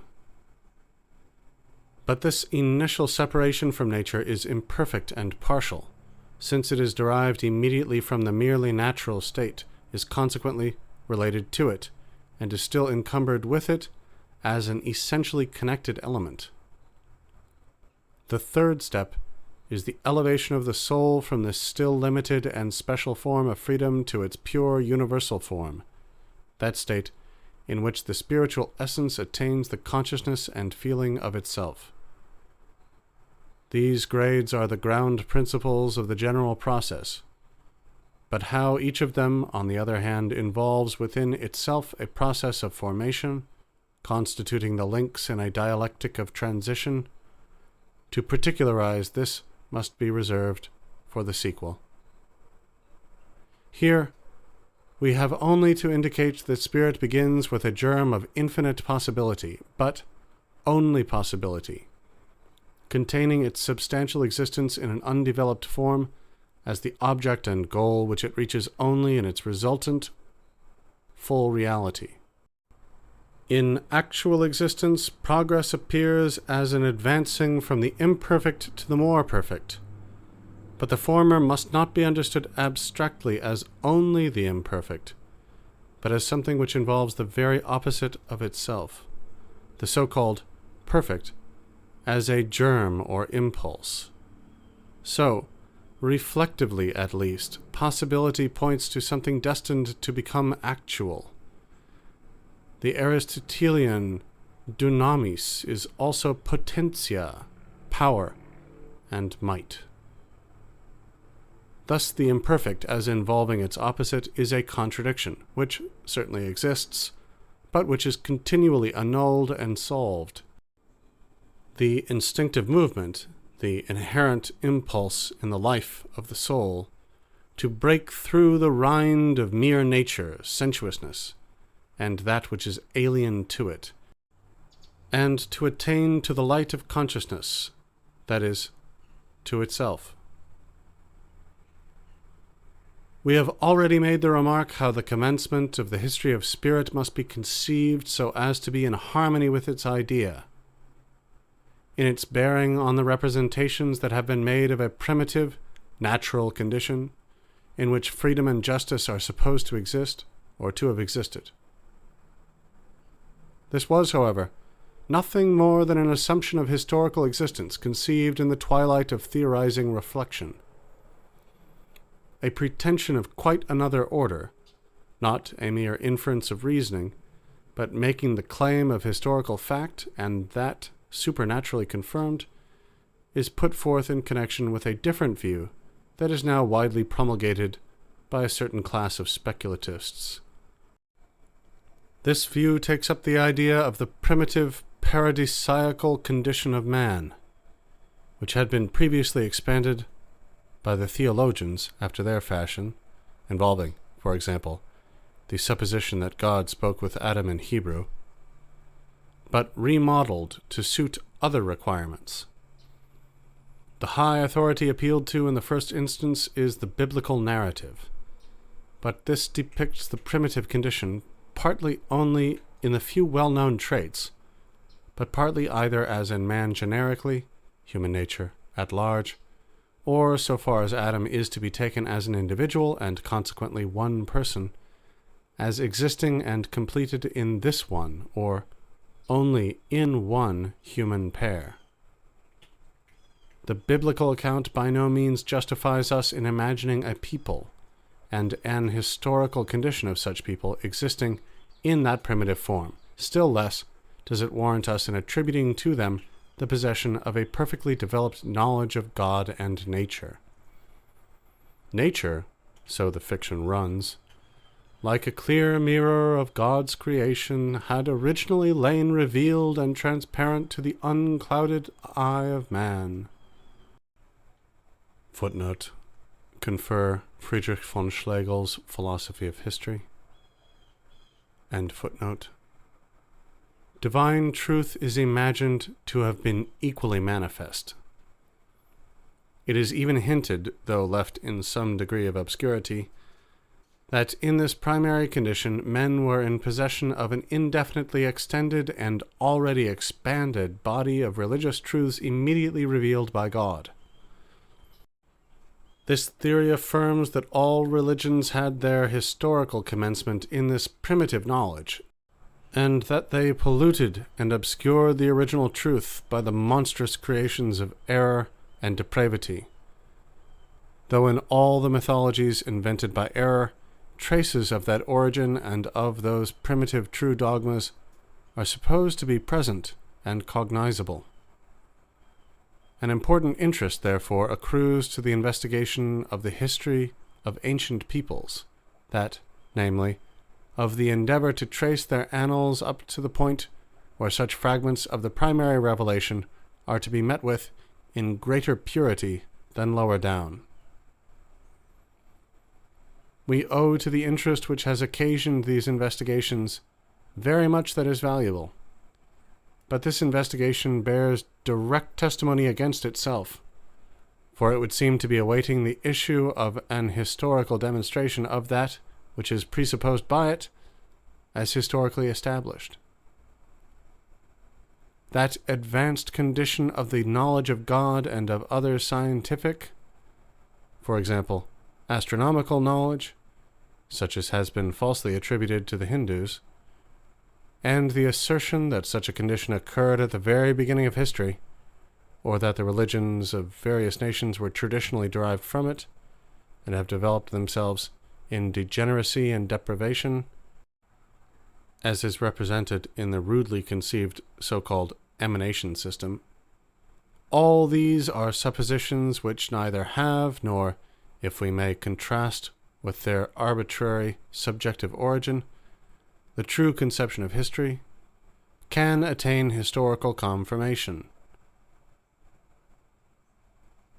The only consistent and worthy method which philosophical investigation can adopt is to take up history where rationality begins to manifest itself in the actual conduct of the world's affairs, not where it is merely an undeveloped potentiality, where a condition of things is present in which it realizes itself in consciousness, will, and action.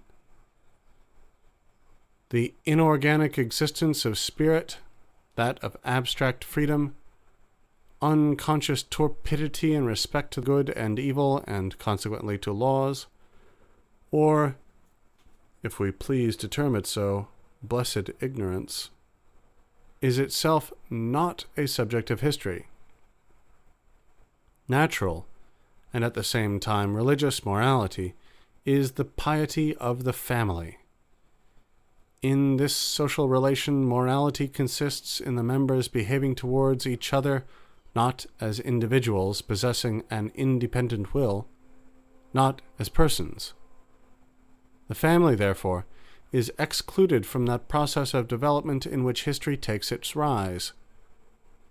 But when this self-involved spiritual unity steps beyond this circle of feeling and natural love, and first attains the consciousness of personality, we have that dark, dull center of indifference in which neither nature nor spirit is open and transparent, and for which nature and spirit can become open and transparent only by means of a further process. A very lengthened culture of that will, at length, become self-conscious. Consciousness alone is clearness, and is that alone for which God or any other existence can be revealed. In its true form, in absolute universality, nothing can be manifested except to consciousness made percipient of it. Freedom is nothing but the recognition and adoption of such universal substantial objects as right and law, and the production of a reality that is accordant with them, the state. Nations may have passed a long life before arriving at this, their destination, and during this period they may have attained considerable culture in some directions. This ante-historical period, consistently with what has been said, lies out of our plan, whether a real history followed it, or the people in question never attained a political constitution. It is a great discovery in history, as of a new world, which has been made within rather more than the last 20 years, respecting the Sanskrit and the connection of the European languages with it. In particular, the connection of the German and Indian peoples has been demonstrated, with as much certainty as such subjects allow of. Even at the present time, we know of peoples which scarcely form a society, much less a state, but that have been long known as existing, while with regard to others, which in their advanced condition excite our especial interest, tradition reaches beyond the record of the founding of the state, and they experienced many changes prior to that epoch.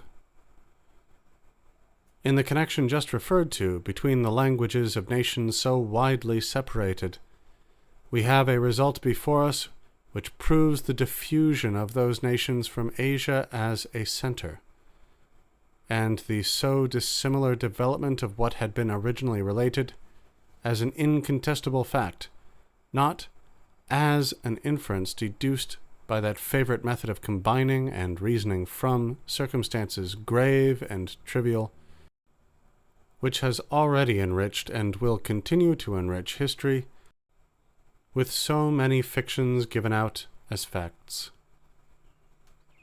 But that apparently so extensive range of events lies beyond the pale of history, in fact, preceded it. In our language, the term history, translator's note, German Geschichte from geschehen, to happen, and translator's note, unites the objective with the subjective side, and denotes quite as much the historia rerum gestarum as the res gestae themselves. On the other hand, it comprehends not less what has happened than the narration of what has happened. This union of the two meanings we must regard as a higher order than mere outward accident. We must suppose historical narrations to have appeared contemporaneously with historical deeds and events. It is an internal vital principle common to both that produces them synchronously. Family memorials, patriarchal conditions, have an interest confined to the family and the clan. The uniform course of events which such a condition implies is no subject of serious remembrance, though distinct transactions or turns of fortune may arouse mnemosyne to form conceptions of them, in the same way as love and the religious emotions provoke imagination to give shape to a previously formless impulse. But it is the state which first presents subject matter that is not only adapted to the prose of history, but involves the production of such history in the very progress of its own being. Instead of merely subjective mandates on the part of government, sufficing for the needs of the moment, a community that is acquiring a stable existence and exalting itself into a state requires formal commands and laws, comprehensive and universally binding prescriptions, and thus produces a record as well as an interest concerned with intelligent, definite, and, in their results, lasting transactions and occurrences, on which mnemosyne, for the behoof of the perennial object of the formation and constitution of the state, is impelled to confer perpetuity. Profound sentiments generally, such as that of love, as also religious intuition and its conceptions, are in themselves complete, constantly present and satisfying, but that outward existence of a political constitution which is enshrined in its rational laws and customs is an imperfect present, and cannot be thoroughly understood without a knowledge of the past. The periods, whether we suppose them to be centuries or millennia, that were passed by nations before history was written among them, and which may have been filled with revolutions, nomadic wanderings, and the strangest mutations, are on that very account destitute of objective history, because they present no subjective history, no annals. We need not suppose that the records of such periods have accidentally perished. Rather, because they were not possible, do we find them wanting. Only in a state cognizant of laws can distinct transactions take place accompanied by such a clear consciousness of them as supplies the ability and suggests the necessity of an enduring record. It strikes everyone, in beginning to form an acquaintance with the treasures of Indian literature, that a land so rich in intellectual products and those of the profoundest order of thought has no history, and, in this respect, contrasts most strongly with China, an empire possessing one so remarkable, one going back to the most ancient times.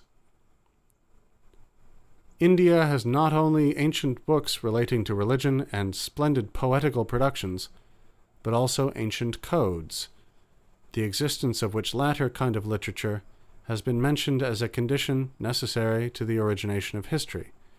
And yet, history itself is not found.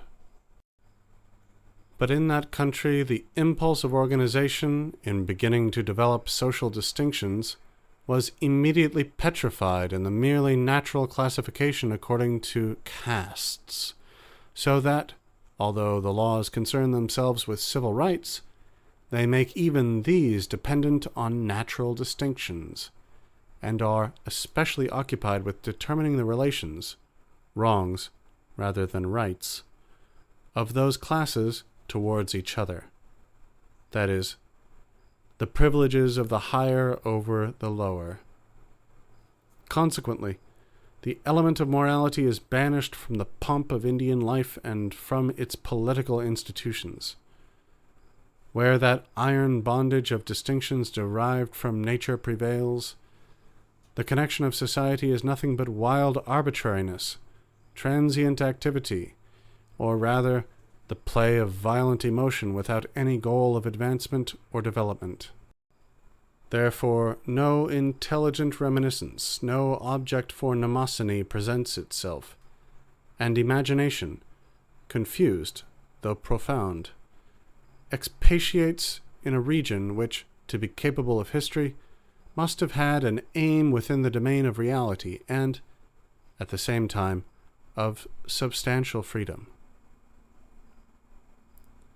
Since such are the conditions indispensable to a history, it has happened that the growth of families to clans, of clans to peoples, and their local diffusion consequent upon this numerical increase, a series of facts which itself suggests so many instances of social complication, war, revolution, and ruin.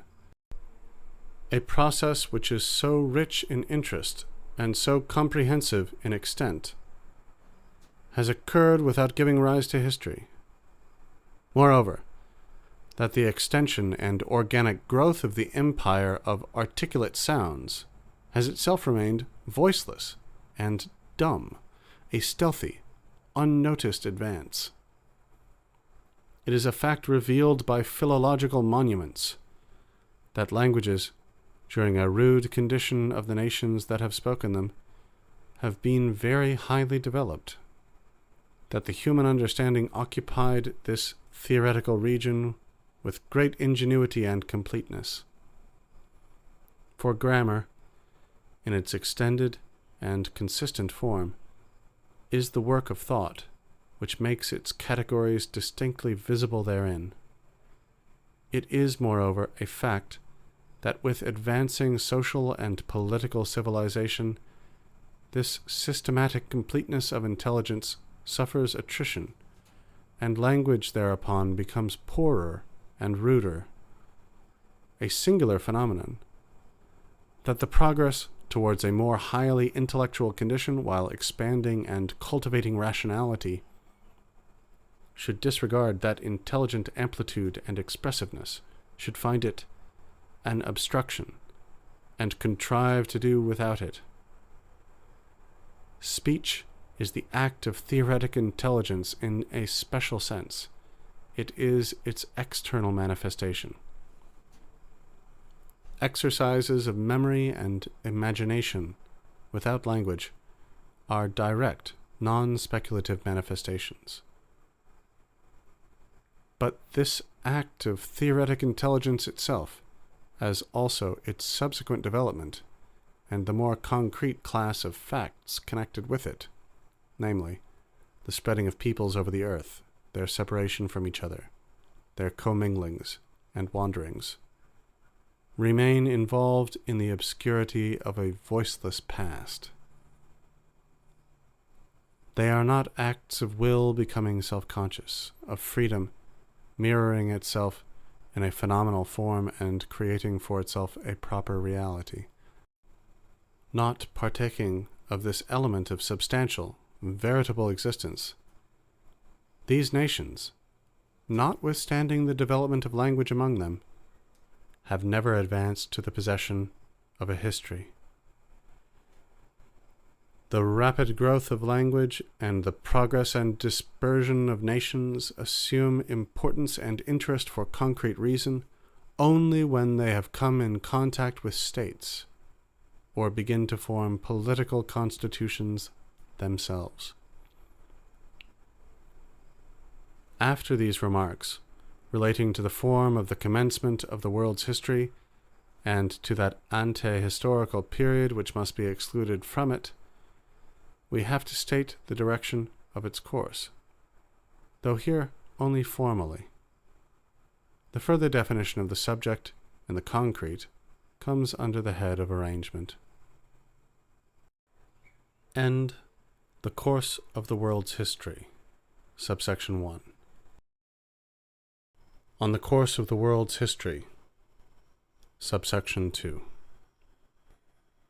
Universal history, as already demonstrated, shows the development of the consciousness of freedom on the part of spirit, and of the consequent realization of that freedom. This development implies a gradation, a series of increasingly adequate expressions or manifestations of freedom, which result from its idea. The logical and, as still more prominent, the dialectical nature of the idea in general, namely, that it is self-determined, that it assumes successive forms which it successively transcends, and by this very process of transcending its earlier stages, gains an affirmative and, in fact, a richer and more concrete shape. This necessity of its nature and the necessary series of pure abstract forms, which the idea successively assumes, is exhibited in the department of logic. Here we need adopt only one of its results, namely, that every step in the process, as differing from any other, has its determinate peculiar principle. In history, this principle is idiosyncrasy of spirit, peculiar national genius.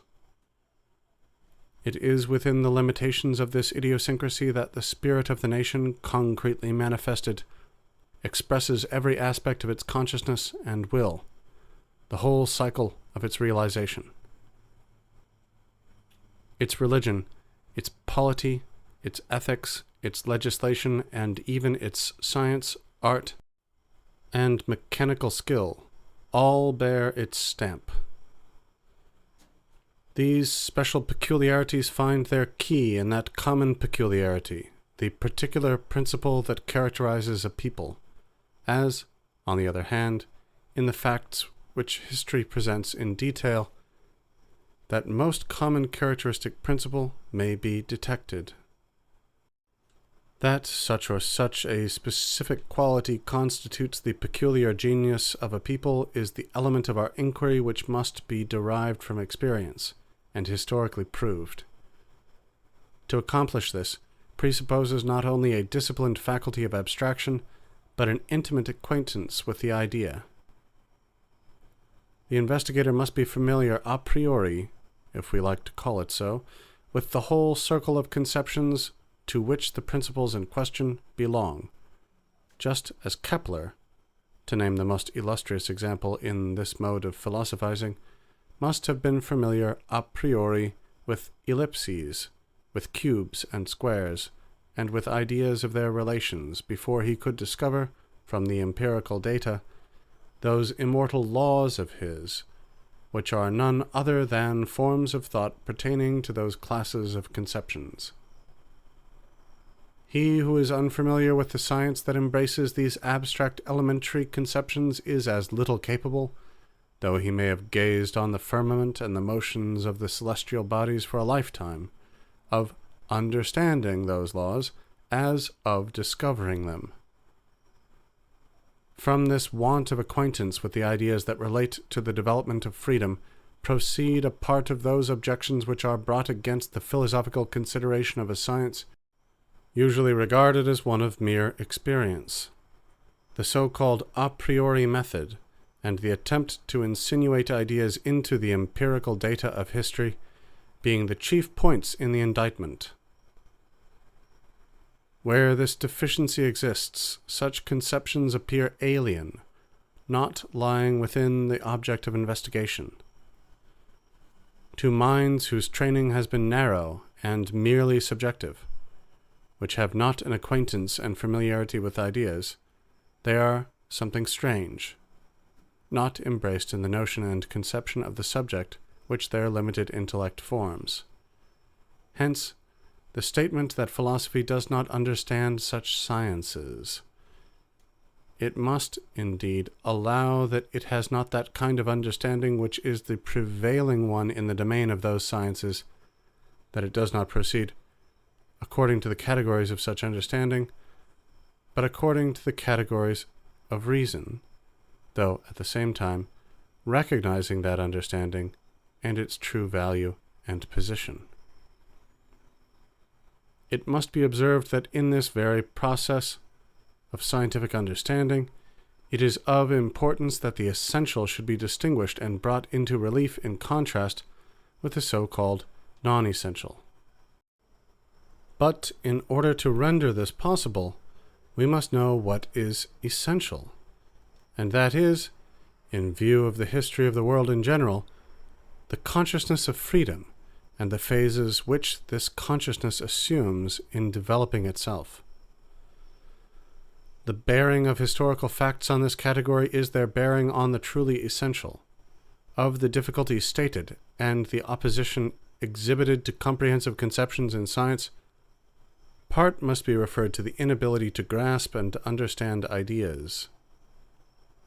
If, in natural history, some monstrous hybrid growth is alleged as an objection to the recognition of clear and indubitable classes or species, a sufficient reply is furnished by a sentiment, often vaguely urged, that the exception confirms the rule. That is the part of a well-defined rule to show the conditions in which it applies, or the deficiency or hybridism of cases that are abnormal. Mere nature is too weak to keep its genera and species pure, when conflicting with alien elementary influences. If, for example, on considering the human organization in its concrete aspect, we assert that brain, heart, and so forth are essential to its organic life, some miserable abortion may be adduced which has, on the whole, the human form, or parts of it, which has been conceived in a human body, and has breathed after birth therefrom, in which, nevertheless, no brain and no heart is found. If such an instance is quoted against the general conception of a human being, the objector persisting in using the name, coupled with a superficial idea respecting it, it can be proved that a real concrete human being is a truly different object, that such a being must have a brain in its head and a heart in its breast. A similar process of reasoning is adopted in reference to the correct assertion that genius, talent, moral virtues, and sentiments, and piety may be found in every zone, under all political constitutions and conditions, in confirmation of which examples are forthcoming in abundance.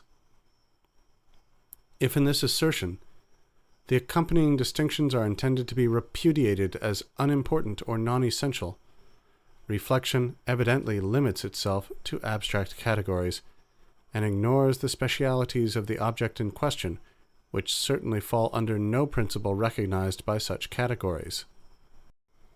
That intellectual position which adopts such merely formal points of view presents a vast field for ingenious questions, erudite views, and striking comparisons, for profound seeming reflections and declamations, which may be rendered so much the more brilliant in proportion as the subject they refer to is indefinite, and are susceptible of new and varied forms in inverse proportion to the importance of the results that can be gained from them, and the certainty and rationality of their issues. Under such an aspect, the well-known Indian epochs may be compared with the Homeric. Perhaps, since it is the vastness of the imagination by which poetical genius proves itself, preferred to them, as, on account of the similarity of single strokes of imagination in the attributes of the divinities, it has been contended that Greek mythological forms may be recognized in those of India. Similarly, the Chinese philosophy, as adopting the One as its basis, has been alleged to be the same as at a later period appeared as Eleatic philosophy, and as the Spinozistic system, while, in virtue of its expressing itself also in abstract numbers and lines, Pythagorean and Christian principles have been supposed to be detected in it. Instances of bravery and indomitable courage, traits of magnanimity, of self-denial and self-sacrifice, which are found among the most savage and the most pusillanimous nations, are regarded as sufficient to support the view that in these nations as much of social virtue and morality may be found as in the most civilized Christian states, or even more. And on this ground a doubt has been suggested whether, in the progress of history and of general culture, mankind have become better, whether their morality has been increased, morality being regarded in a subjective aspect and view as founded on what the agent holds to be right and wrong, good and evil, not on a principle which is considered to be in and for itself right and good, or a crime and evil, or on a particular religion believed to be the true one. We may fairly decline on this occasion the task of tracing the formalism and error of such a view, and establishing the true principles of morality, or, rather, of social virtue, in opposition to false morality. For the history of the world occupies a higher ground than that on which morality has properly its position, which is personal character, the conscience of individuals, their particular will and mode of action. These have a value, imputation, reward, or punishment proper to themselves. What the absolute aim of spirit requires and accomplishes, what providence does, transcends the obligation and the liability to imputation and the ascription of good or bad motives, which attach to individuality in virtue of its social relations. They who, on moral grounds, and consequently with noble intention, have resisted that which the advance of the spiritual idea makes necessary, stand higher in moral worth than those whose crimes have been turned into the means, under the direction of a superior principle, of realizing the purposes of that principle. But in such revolutions, both parties generally stand within the limits of the same circle of transient and corruptible existence. Consequently, it is only a formal rectitude, deserted by the living spirit and by God, which those who stand upon ancient right and order maintain. The deeds of great men, who are the individuals of the world's history, thus appear not only justified in view of that intrinsic result of which they were not conscious, but also from the point of view occupied by the secular moralist. But looked at from this point, moral claims that are irrelevant must not be brought into collision with world historical deeds and their accomplishment. The litany of private virtues, modesty, humility, philanthropy, and forbearance, must not be raised against them. The history of the world might, on principle, entirely ignore the circle within which morality and the so much talked of distinction between the moral and the politic lies, not only in abstaining from judgments, for the principles involved and the necessary reference of the deeds in question to those principles are a sufficient judge of them, but in leaving individuals quite out of view and unmentioned. What it has to record is the activity of the spirit of peoples, so that the individual forms which that spirit has assumed in the sphere of outward reality might be left to the delineation of special histories. The same kind of formalism avails itself, in its peculiar manner, of the indefiniteness attaching to genius, poetry, and even philosophy, thinks equally that it finds these everywhere. We have here products of reflective thought, and it is familiarity with those general conceptions which single out and name real distinctions without fathoming the true depth of the matter that we call culture. It is something merely formal, inasmuch as it aims at nothing more than the analysis of the subject, whatever it be, into its constituent parts, and the comprehension of these in their logical definitions and forms. It is not the free universality of conception necessary for making an abstract principle the object of consciousness. Such a consciousness of thought itself and of its forms isolated from a particular object is philosophy. This has, indeed, the condition of its existence in culture, that condition being the taking up of the object of thought, and at the same time clothing it with the form of universality in such a way that the material content and the form given by the intellect are held in an inseparable state, inseparable to such a degree that the object in question, which, by the analysis of one conception into a multitude of conceptions, is enlarged to an incalculable treasure of thought, is regarded as a merely empirical datum, in whose formation thought has had no share. But it is quite as much an act of thought, of the understanding in particular, to embrace in one simple conception an object which of itself comprehends a concrete and large significance, as earth, man, Alexander or Caesar, and to designate it by one word, as to resolve such a conception, duly to isolate in idea the conceptions which it contains, and to give them particular names.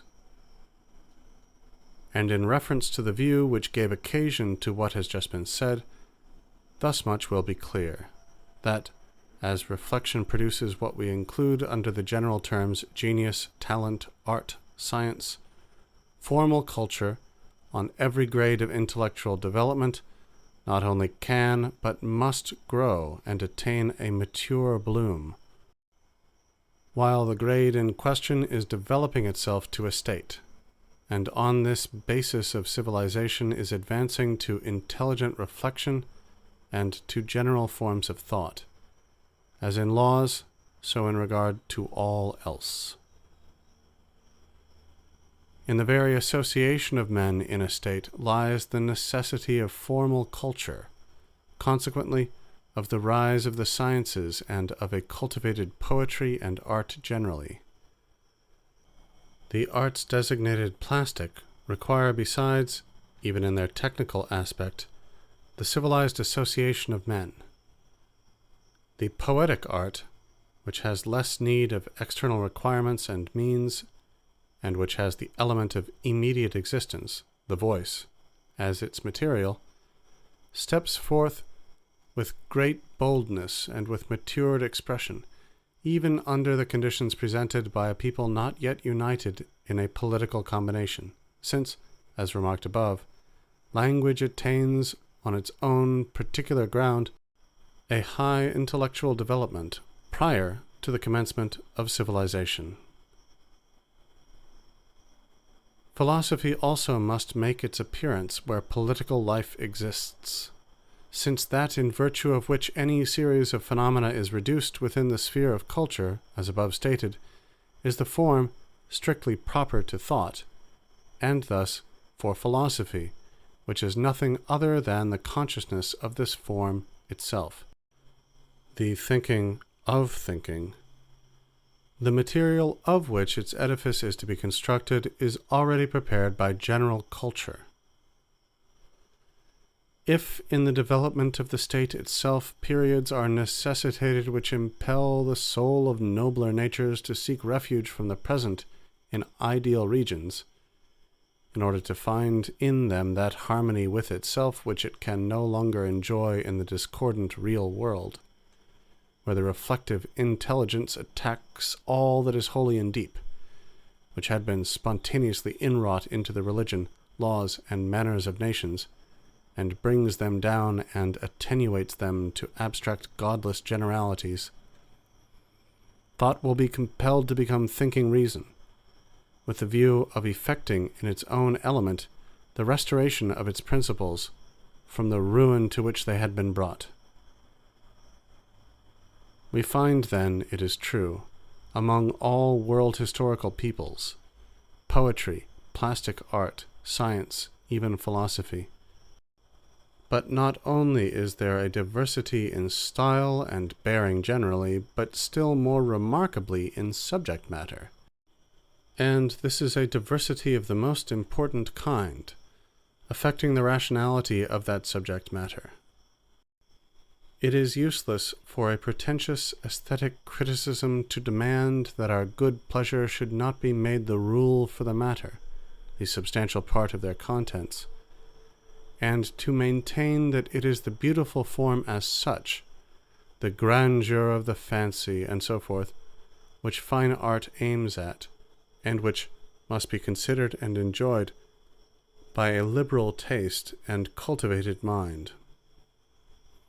A healthy intellect does not tolerate such abstractions, and cannot assimilate productions of the kind above referred to. Granted that the Indian epopées might be placed on a level with the Homeric, on account of a number of those qualities of form, grandeur of invention and imaginative power, liveliness of images and emotions, and beauty of diction, yet the infinite difference of matter remains, consequently, one of substantial importance, and involving the interest of reason, which is immediately concerned with the consciousness of the idea of freedom and its expression in individuals. There is not only a classical form, but a classical order of subject matter. And in a work of art, form and subject matter are so closely united that the former can only be classical to the extent to which the latter is so.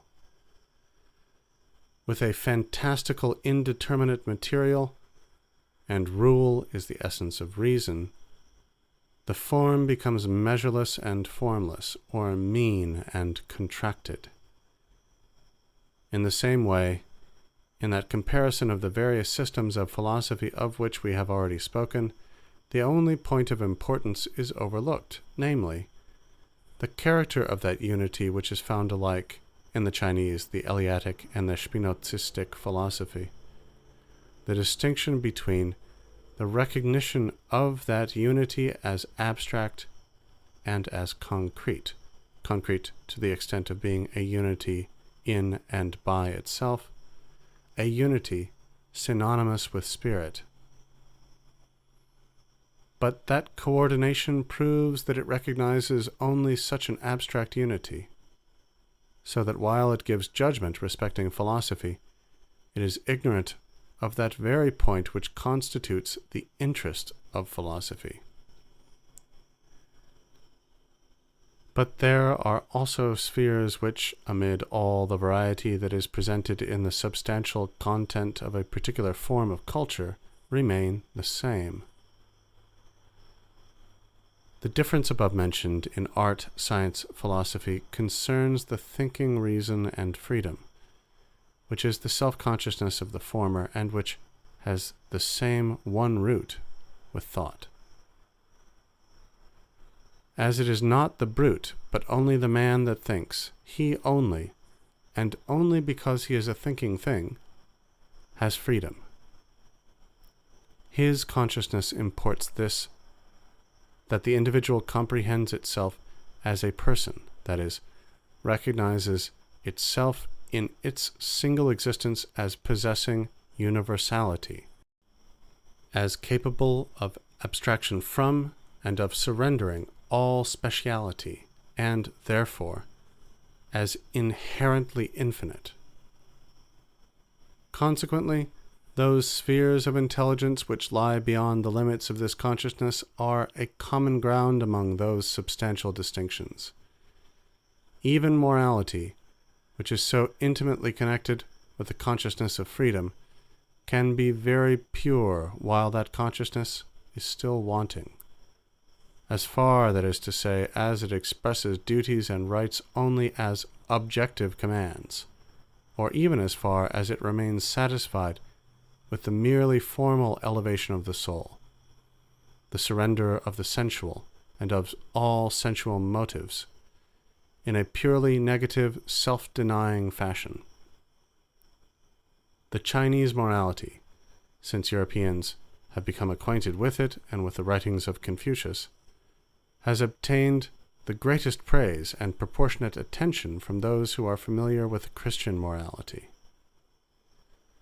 There is a similar acknowledgement of the sublimity with which the Indian religion and poetry, a statement that must, however, be limited to the higher kind, but especially the Indian philosophy, expatiate upon and demand the removal and sacrifice of sensuality. Yet both these nations are, it must be confessed, entirely wanting in the essential consciousness of the idea of freedom. To the Chinese, their moral laws are just like natural laws, external positive commands, claims established by force, compulsory duties or rules of courtesy towards each other. Freedom, through which alone the essential determinations of reason become moral sentiments, is wanting. Morality is a political affair, and its laws are administered by officers of government and legal tribunals. Their treatises upon it, which are not law books, but are certainly addressed to the subject of will and individual disposition, read, as do the moral writings of the Stoics, like a string of commands stated as necessary for realizing the goal of happiness, so that it seems to be left free to men, on their part, to adopt such commands, to observe them or not, while the conception of an abstract subject, a wise man, forms the culminating point among the Chinese, as also among the Stoic moralists. Also, in the Indian doctrine of the renunciation of the sensuality of desires and earthly interests, positive moral freedom is not the object and end, but the annihilation of consciousness, spiritual and even physical privation of life. It is the concrete spirit of a people which we have distinctly to recognize, and since it is spirit, it can only be comprehended spiritually, that is, by thought. It is this alone which takes the lead in all the deeds and tendencies of that people, and which is occupied in realizing itself, in satisfying its ideal and becoming self-conscious, for its great business is self-production. But for spirit, the highest attainment is self-knowledge, an advance not only to the intuition but to the thought, the clear conception of itself. This it must and is also destined to accomplish. But the accomplishment is at the same time its dissolution, and the rise of another spirit, another world historical people, another epoch of universal history. This transition and connection leads us to the connection of the whole, the idea of the world's history as such, which we have now to consider more closely, and of which we have to give a representation. End the course of the world's history, subsection 2. The course of the world's history, subsection 3. History in general is therefore the development of spirit in time, as nature is the development of the idea in space.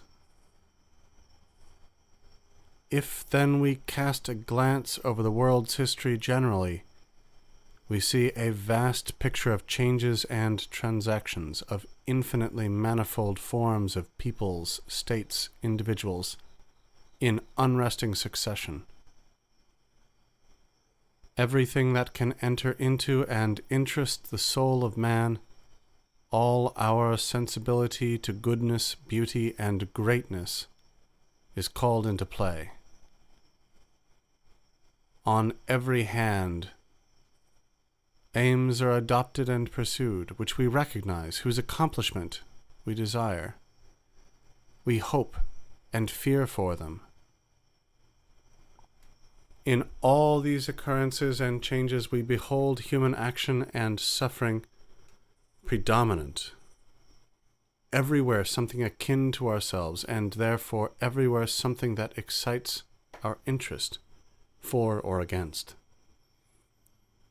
Sometimes it attracts us by beauty, freedom, and rich variety, sometimes by energy, such as enables even vice to make itself interesting. Sometimes we see the more comprehensive mass of some general interest advancing with comparative slowness, and subsequently sacrificed to an infinite complication of trifling circumstances, and so dissipated into atoms. Then, again, with a vast expenditure of power, a trivial result is produced, while from what appears unimportant a tremendous issue proceeds. On every hand there is the motliest throng of events drawing us within the circle of its interest, and when one combination vanishes, another immediately appears in its place. The general thought, the category which first presents itself in this restless mutation of individuals and peoples, existing for a time and then vanishing, is that of change at large. The sight of the ruins of some ancient sovereignty directly leads us to contemplate this thought of change in its negative aspect. What traveler among the ruins of Carthage, of Palmyra, Persepolis, or Rome has not been stimulated to reflections on the transiency of kingdoms and men, and to sadness at the thought of a vigorous and rich life now departed? A sadness which does not expend itself on personal losses and the uncertainty of one's own undertakings, but is a disinterested sorrow at the decay of a splendid and highly cultured national life. But the next consideration which allies itself with that of change is that change, while it imports dissolution, involves at the same time the rise of a new life, that while death is the issue of life, life is also the issue of death. This is a grand conception, one which the Oriental thinkers attained, and which is perhaps the highest in their metaphysics. In the idea of metempsychosis, we find it evolved in its relation to individual existence. But a myth more generally known is that of the phoenix, as a type of the life of nature, eternally preparing for itself its funeral pile, and consuming itself upon it, but so that from its ashes is produced the new, renovated, fresh life. But this image is only Asiatic, Oriental, not Occidental. Spirit, consuming the envelope of its existence, does not merely pass into another envelope, nor rise rejuvenescent from the ashes of its previous form. It comes forth exalted, glorified, a purer spirit. It certainly makes war upon itself, consumes its own existence. But in this very destruction it works up that existence into a new form, and each successive phase becomes in its turn a material, working on which it exalts itself to a new grade. If we consider spirit in this aspect, regarding its changes not merely as rejuvenescent transitions, that is, returns to the same form, but rather as manipulations of itself by which it multiplies the material for future endeavors, we see it exerting itself in a variety of modes and directions, developing its powers, and gratifying its desires in a variety which is inexhaustible, because every one of its creations, in which it has already found gratification, meets it anew as material, and is a new stimulus to plastic activity. The abstract conception of mere change gives place to the thought of spirit manifesting, developing, and perfecting its powers in every direction which its manifold nature can follow. What powers it inherently possesses we learn from the variety of products and formations which it originates. In this pleasurable activity it has to do only with itself. As involved with the conditions of mere nature, internal and external, it will indeed meet in these not only opposition and hindrance, but will often see its endeavors thereby fail, often sink under the complications in which it is entangled either by nature or by itself. But in such case it perishes in fulfilling its own destiny and proper function, and even thus exhibits the spectacle of self-demonstration as spiritual activity. The very essence of spirit is activity. It realizes its potentiality, makes itself its own deed, its own work, and thus it becomes an object to itself, contemplates itself as an objective existence. Thus is it with the spirit of a people. It is a spirit having strictly defined characteristics, which erects itself into an objective world that exists and persists in a particular religious form of worship, customs, constitution, and political laws, in the whole complex of its institutions, in the events and transactions that make up its history. That is its work. That is what this particular nation is. Nations are what their deeds are. Every Englishman will say, "We are the men who navigate the ocean, and have the commerce of the world, to whom the East Indies belong and their riches, who have a parliament, juries, etc." The relation of the individual to that spirit is that he appropriates to himself this substantial existence, that it becomes his character and capability, enabling him to have a definite place in the world, to be something. For he finds the being of the people to which he belongs an already established, firm world, objectively present to him, with which he has to incorporate himself. In this its work, therefore, its world, the spirit of the people enjoys its existence and finds its satisfaction. A nation is moral, virtuous, vigorous, while it is engaged in realizing its grand objects, and defends its work against external violence during the process of giving to its purposes an objective existence.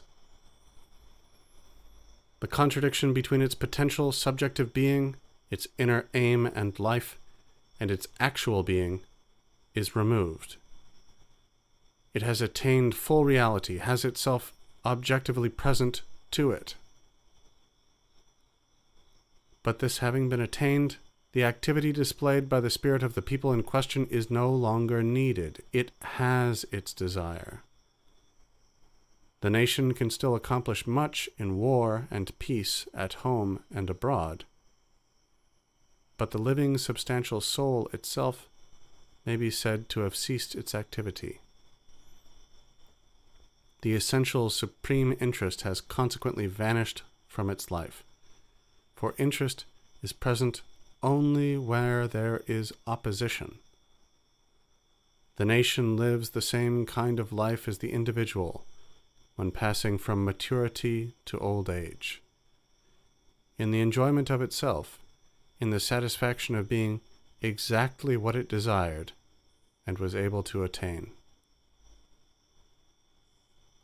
Although its imagination might have transcended that limit, it nevertheless abandoned any such aspirations as objects of actual endeavor, if the real world was less than favorable to their attainment, and restricted its aim by the conditions thus imposed. This mere customary life, the watch wound up and going on of itself, is that which brings on natural death. Custom is activity without opposition, for which there remains only a formal duration, in which the fullness and zest that originally characterized the aim of life is out of the question, a merely external sensuous existence which has ceased to throw itself enthusiastically into its object. Thus perish individuals, thus perish peoples by a natural death. And though the latter may continue in being, it is an existence without intellect or vitality, having no need of its institutions, because the need for them is satisfied, a political nullity and tedium. In order that a truly universal interest may arise, the spirit of a people must advance to the adoption of some new purpose. But whence can this new purpose originate? It would be a higher, more comprehensive conception of itself, a transcending of its principle. But this very act would involve a principle of a new order, a new national spirit. Such a new principle does, in fact, enter into the spirit of a people that has arrived at full development and self-realization. It dies not a simply natural death, for it is not a mere single individual, but a spiritual generic life. In its case, natural death appears to imply destruction through its own agency. The reason of this difference from the single natural individual is that the spirit of a people exists as a genus, and consequently carries within it its own negation, in the very generality which characterizes it. A people can only die a violent death when it has become naturally dead in itself, as, for example, the German imperial cities, the German imperial constitution. It is not of the nature of the all-pervading spirit to die this merely natural death. It does not simply sink into the senile life of mere custom, but, as being a national spirit belonging to universal history, attains to the consciousness of what its work is. It attains to a conception of itself. In fact, it is world historical, only insofar as a universal principle has lain in its fundamental element, in its grand aim. Only so far is the work which such a spirit produces a moral, political organization. If it be mere desires that impel nations to activity, such deeds pass over without leaving a trace, or their traces are only ruin and destruction. Thus, it was first Chronos, time, that ruled. The golden age without moral products, and what was produced, the offspring of that Chronos, was devoured by it. It was Jupiter, from whose head Minerva sprang, and to whose circle of divinities belongs Apollo and the Muses, that first put a constraint upon time, and set a bound to its principle of decadence. He is the political god, who produced a moral work, the state. In the very element of an achievement, the quality of generality of thought is contained. Without thought, it has no objectivity. That is its basis. The highest point in the development of a people is this: to have gained a conception of its life and condition, to have reduced its laws, its ideas of justice and morality to a science. For in this unity of the objective and subjective lies the most intimate unity that spirit can attain to in and with itself. In its work, it is employed in rendering itself an object of its own contemplation, but it cannot develop itself objectively in its essential nature, except in thinking itself. At this point, then, spirit is acquainted with its principles, the general character of its acts. But at the same time, in virtue of its very generality, this work of thought is different in point of form from the actual achievements of the national genius, and from the vital agency by which those achievements have been performed. We have then before us a real and an ideal existence of the spirit of the nation. If we wish to gain the general idea and conception of what the Greeks were, we find it in Sophocles and Aristophanes, in Thucydides and Plato. In these individuals the Greek spirit conceived and thought itself. This is the profounder kind of satisfaction which the spirit of a people attains. But it is ideal, and distinct from its real activity. At such a time, therefore, we are sure to see a people finding satisfaction in the idea of virtue, putting talk about virtue, partly side by side with actual virtue, but partly in the place of it. On the other hand, pure universal thought, since its nature is universality, is apt to bring the special and spontaneous, belief, trust, customary morality, to reflect upon itself and its primitive simplicity, to show up the limitation with which it is fettered, partly suggesting reasons for renouncing duties, partly itself demanding reasons, and the connection of such requirement with universal thought. And not finding that connection, seeking to impeach the authority of duty generally as destitute of a sound foundation. At the same time, the isolation of individuals from each other and from the whole makes its appearance. Their aggressive selfishness and vanity, their seeking personal advantage and consulting this at the expense of the state at large, that inward principle, in transcending its outward manifestations, is subjective also in form, namely, selfishness and corruption, in the unbound passions and egotistic interests of men. Zeus, therefore, who is represented as having put a limit to the devouring agency of time, and stayed this transiency by having established something inherently and independently durable, Zeus and his race are themselves swallowed up, and that by the very power that produced them, the principle of thought, perception, reasoning, insight derived from rational grounds and the requirement of such grounds. Time is the negative element in the sensuous world. Thought is the same negativity, but it is the deepest, the infinite form of it, in which therefore all existence generally is dissolved. First, finite existence, determinate, limited form, but existence generally, in its objective character, is limited.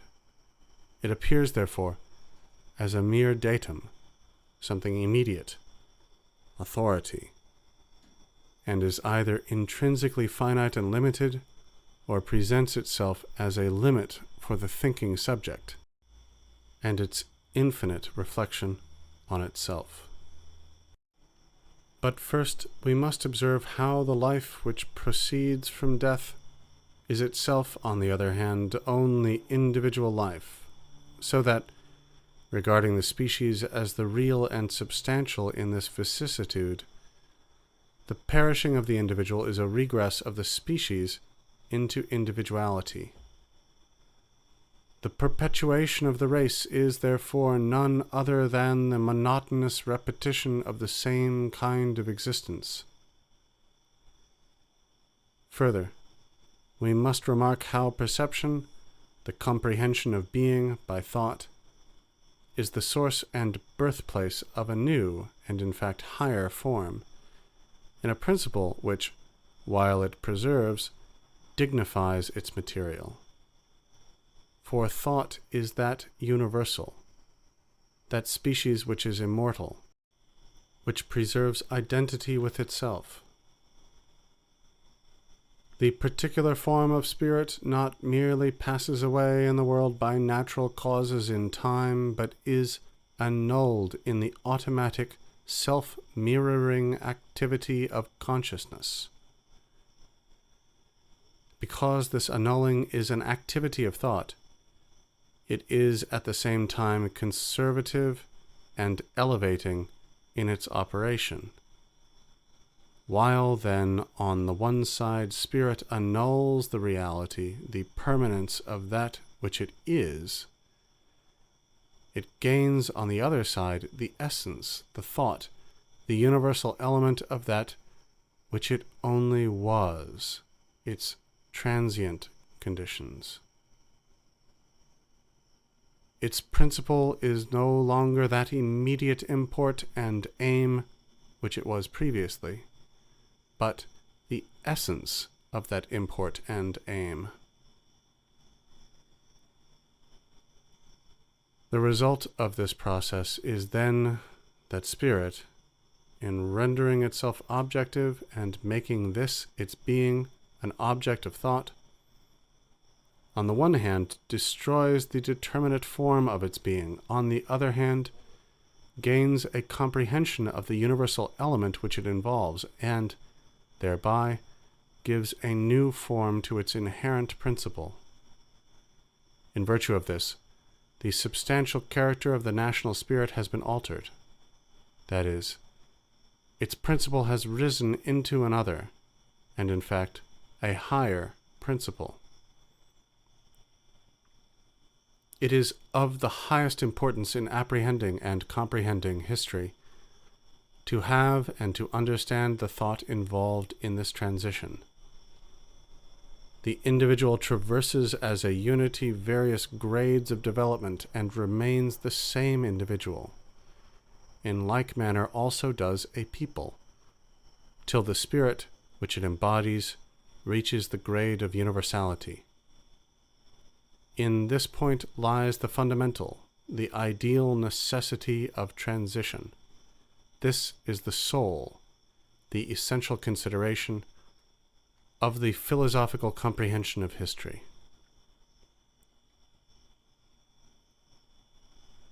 Spirit is essentially the result of its own activity. Its activity is the transcending of immediate, simple, unreflected existence, the negation of that existence, and the returning into itself.